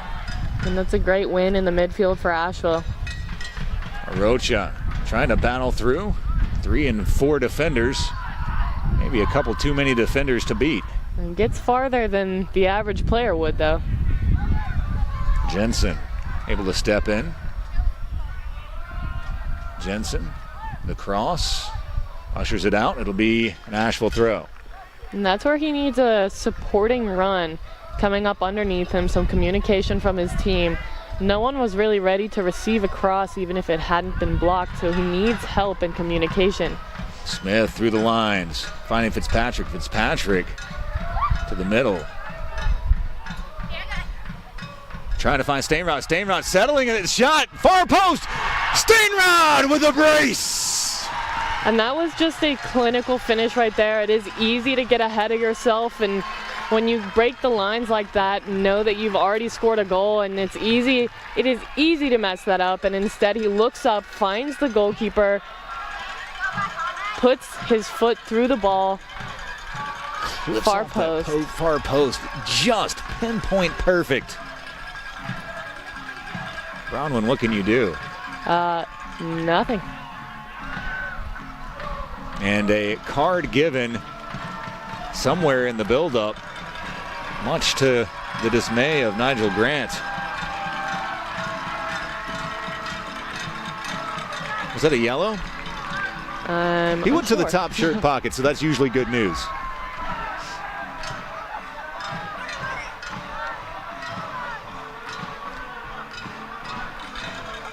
As we get things back underway, 3-1 Asheville City Soccer Club over Peachtree City Moba. Just under 20 minutes left to play in regulation. Boy, the South Slope Blues popping club-approved smoke for every goal.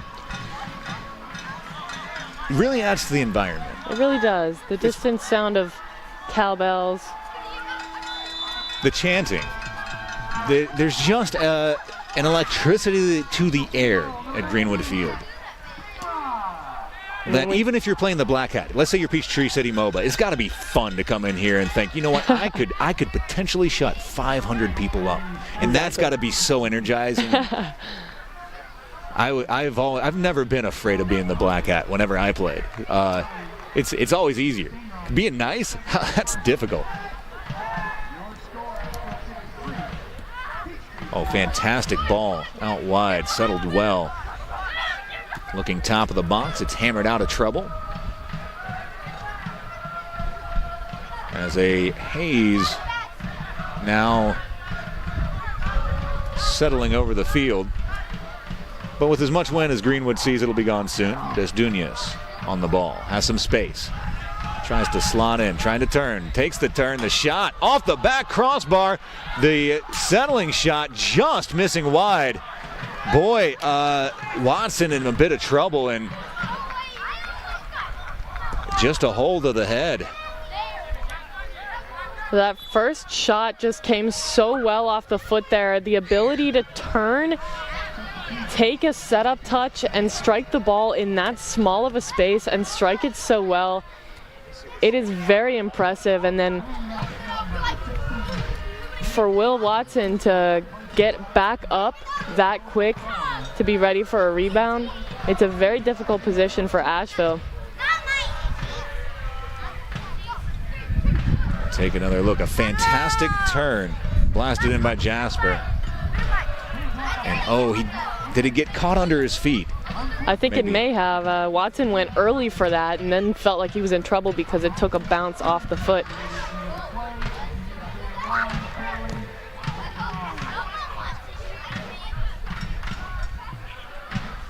Nodded through the midfield, touched back. Asheville on the ball.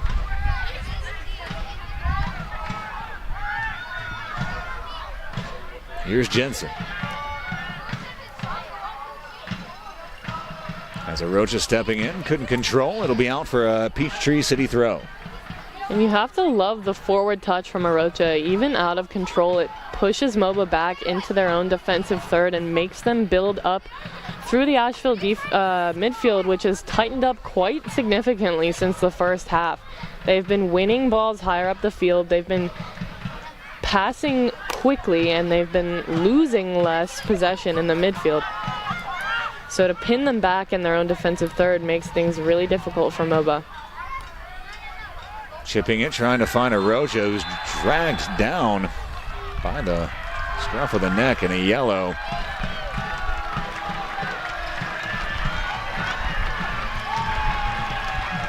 And I'm not sure that was malicious. I think it was a physical battle, but a little bit too much contact coming from behind. I've seen a couple of fouls that I would have pegged as yellows more than that. There's been a few in this game. Oh, no, I meant within the last 75 minutes. Oh, right. Yes.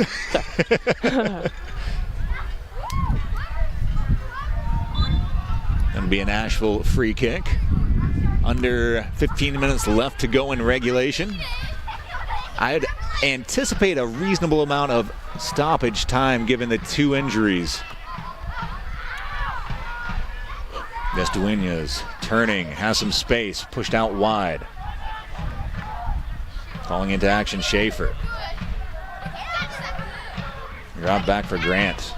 Schaefer again. Asheville's not too worried about pressing too high on this. They're going to stay organized and force offensive mistakes and missed passes like that. Rocha on the ball. Plays up for Stainrod. Dragged back. And certainly taken quickly by Fitzgerald. Settled the flick. Finding the back of the net. Can you believe it? Stainrod.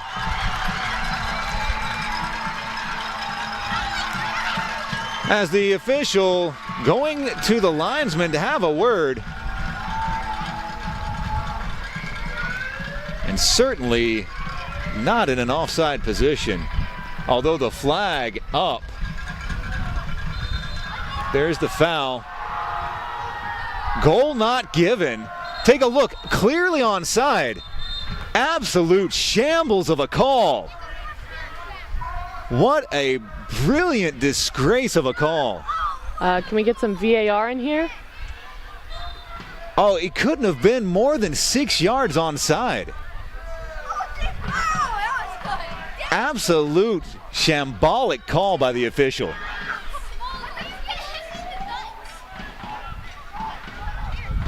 As Peachtree City Moba given extra life.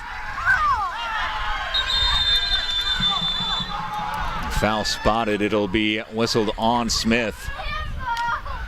Coming over. And the official continuing his streak of just missing it. This game is in danger of rolling out of control really quickly, and it's going to have to come from Asheville to settle things back down, to maintain their lead, to keep pressing possession and playing the way they were playing. Momentum isn't lost yet, but on the other hand, it's an opportunity for Moba to win some back. I will say that I've seen officiating at many levels, and I've never seen a call missed that was that spectacularly obvious. Looking far post. I think he went for it himself. And given the wind, why not? You can curl it into that far post with this wind blowing it towards the goal. A substitution now for Asheville in the offing. It'll be Wilkerson on for Arocha. Arocha, whose pedometer has got to have hit double digits in kilometers, has earned 10 minutes of rest. Arocha's definitely been a key player for this team in the season so far, but in this game in particular, getting the early goal, getting the early lead, putting a goal on the scoreboard for Asheville, even though it was answered early, really gave this team the energy and the knowledge that they could score against this team. And it was a brilliant strike, and his movement throughout the game, opening up spaces, surrendering things to his teammates when he was being overpressed because he's such a threat. Arocha was definitely a key player in this match. Flipped forward, Asheville City to an area of opportunity, taken down by Stainrod, rolled out. It'll be a Moba throw.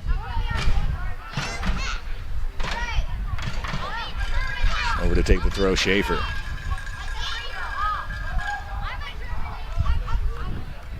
Nifty move.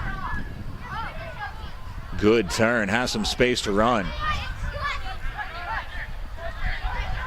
Keeping the ball at his feet. Pushed out wide. Asheville getting reorganized. The cross.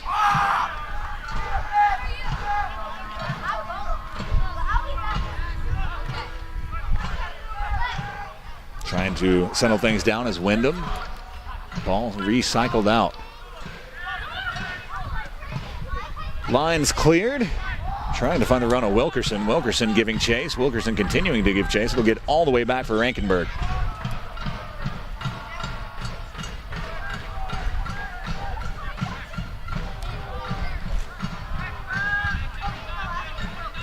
Watson will slow down the game here. He's in no rush.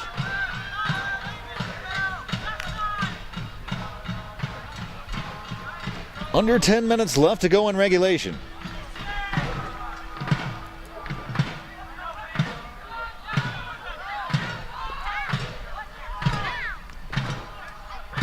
Asheville through the midfield. Just a bit too far for line holes. Substitution coming in for Asheville City. Davies coming in for Aaron McCready.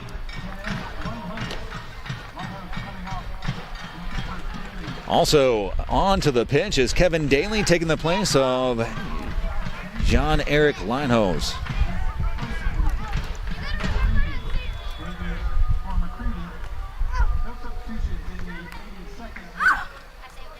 There's 82nd minute substitutions. Moba with the ball. Playing it off Asheville City. Moba throw. Taken quickly. Missed one, yes. Schaefer. Back through the middle. It'll be Grant.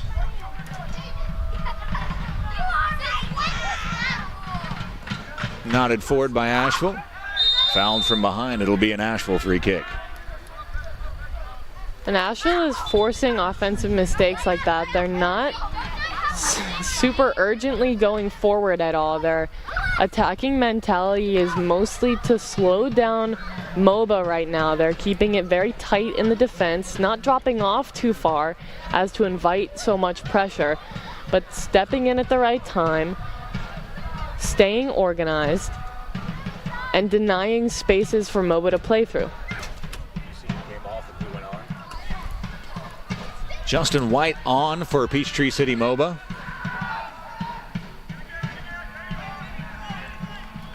Some fresh legs for that high press.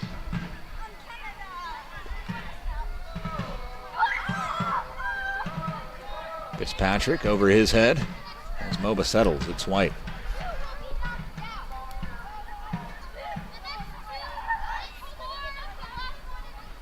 Grant from the back line.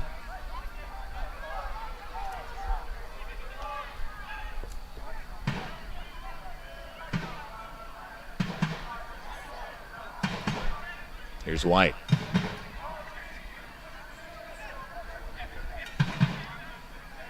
To the top of the box. Looking for the shot. Distance curling away. That'll be an Asheville City free kick. That shot actually had a lot of movement on it. Just missing the foot positioning. If he can get that wrapped around, or even starting it, I guess, a little bit more towards the keeper, have it curl away. But with the wind, it's going to, whatever it's going to do, it's going to do in an exaggerated fashion. So if it's going to curl a little bit towards that far post, it's going to curl a lot to the far post.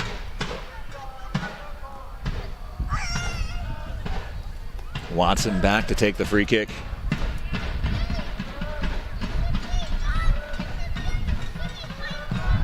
Blasts it deep down the middle of the field.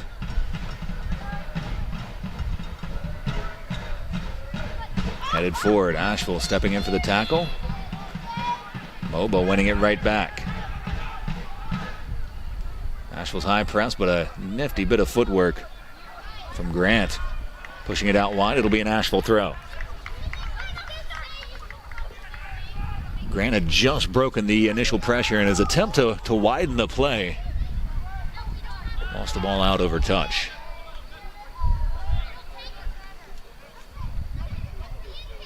Asheville able to step in with a challenge, pushed out wide. It'll be a Moba throw.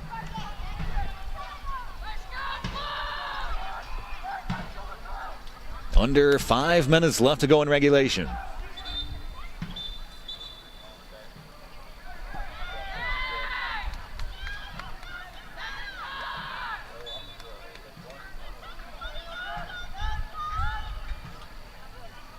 It's a tough spot to get out of as Fitzpatrick wedges it out. It'll be an Asheville throw. Check that. It'll be a Moba throw.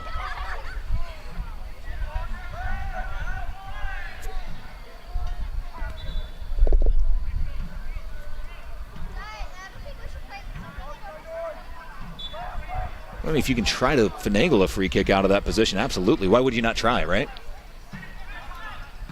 Hammered. Lines efficiently cleared. Oh, and a bit of a loose touch. Played well. It'll get all the way back to Rankenberg. Rankenberg through the middle. And again, the pressure that's coming from Asheville forward isn't necessarily pressure intended to win a ball and then go score. It's to force an offensive mistake from Moba and win the ball back deeper so they can recycle and play out of the back and slow down the game. Asheville's attempt to clear unsuccessful. As Dunez on the ball, loses it out. Here's Asheville the other way. Here's Wilkerson. Back for Fitzpatrick. Moba's interplay through the midfield and getting up high quickly and then using their players up top to move players, it's working, but Asheville has locked it down so tightly in the defensive third that they're not able to break through. A glare earned from Jamie Smith as Schaefer nibbles a bit at the ankle on the tackle.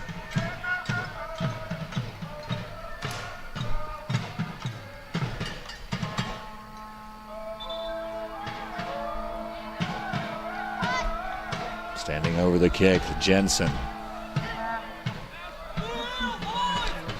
A Peachtree City substitution. Evan Wyndham out of the game. Coming in is Rubashka.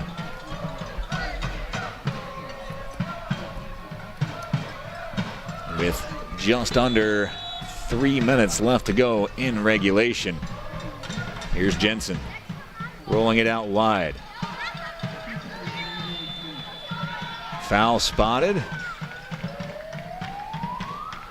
It'll be a Asheville free kick.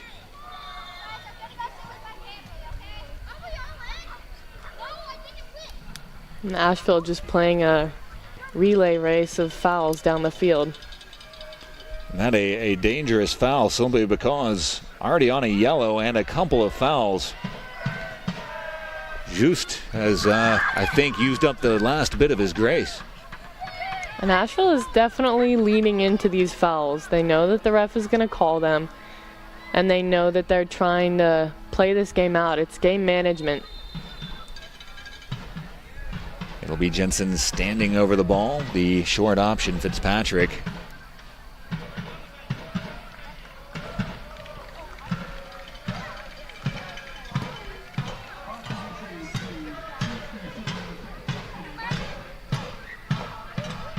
Jensen ready. The official taking up his position. He's ready. Jensen. Looking back post, knotted out of trouble by Moba, right back to Jensen. We'll usher it out for a throw.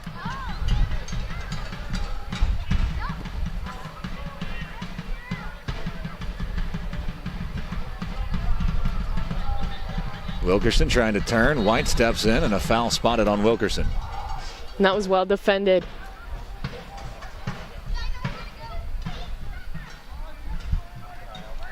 It's a great quick pass. Good vision up the field.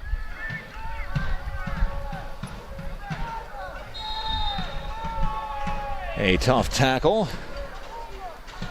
Finds the ankle of Stainrod. He's back up as we're at the 90th minute. We'll wait the official ruling, 3 extra minutes. You see in the background as Peachtree City Moba on the counter. The shot stopped by Watson. Line's not quite cleared yet. It'll be out for a Moba throw. And that shot came so quickly off the foot of the forward that Watson had to make a reaction save. It's nearly impossible to hold, and he did well to send it out for a rebound wide rather than back into traffic.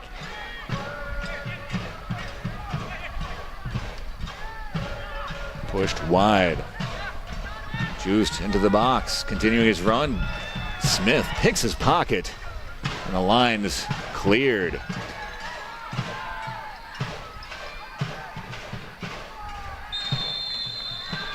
A foul spotted.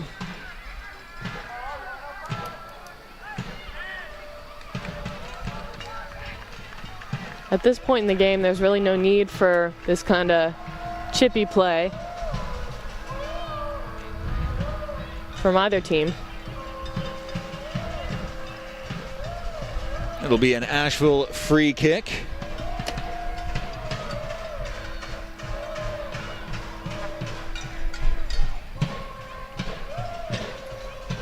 Jensen standing over it along with McCurley, the captain. A minute and a half into the 3-minute stoppage time.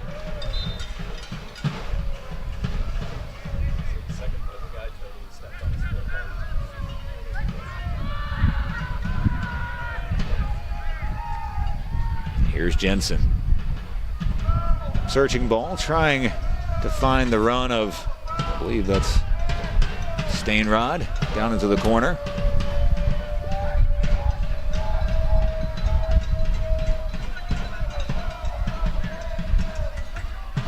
Lost his footing. Asheville was on the ball. Kick out spotted. It'll be an Asheville free kick. I'd like to see a total tally of free kicks from this game. That sigh was inadvertent. Into the last minute of guaranteed added time. After that, it's at the referee's discretion.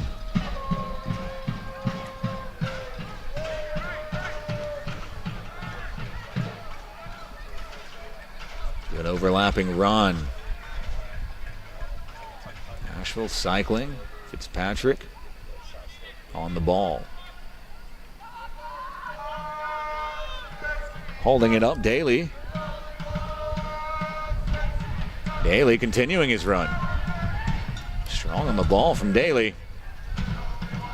Daly tackled off of the ball, fairly ruled by the official.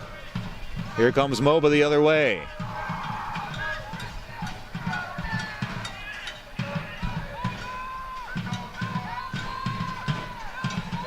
Just out of the reach of Asheville City.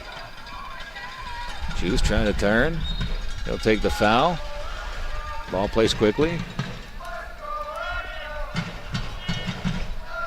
White steps away. It'll be Juice to take the free kick. And that'll do it. The final whistle blows. And Asheville City Soccer Club takes all 3 points from Peachtree City Moba by a score of 3-1. A brace from Stainrod and an Arocha screamer off of a set piece. Asheville came out strong, able to put one away off a brilliant set piece in the first minute of the game, but then Moba came back and answered quite quickly. And then the rest of the first half was a little bit of a stalemate. It was pretty stagnant from both teams. They were both just kind of fighting one another at an impasse, and then following in the second half, an Asheville goal. It gave Asheville the momentum that they needed to roll through this team, and they finished out the game well. Moba unable to penetrate a lockdown defense and a quicker midfield. Let's take a look at the goals from the game.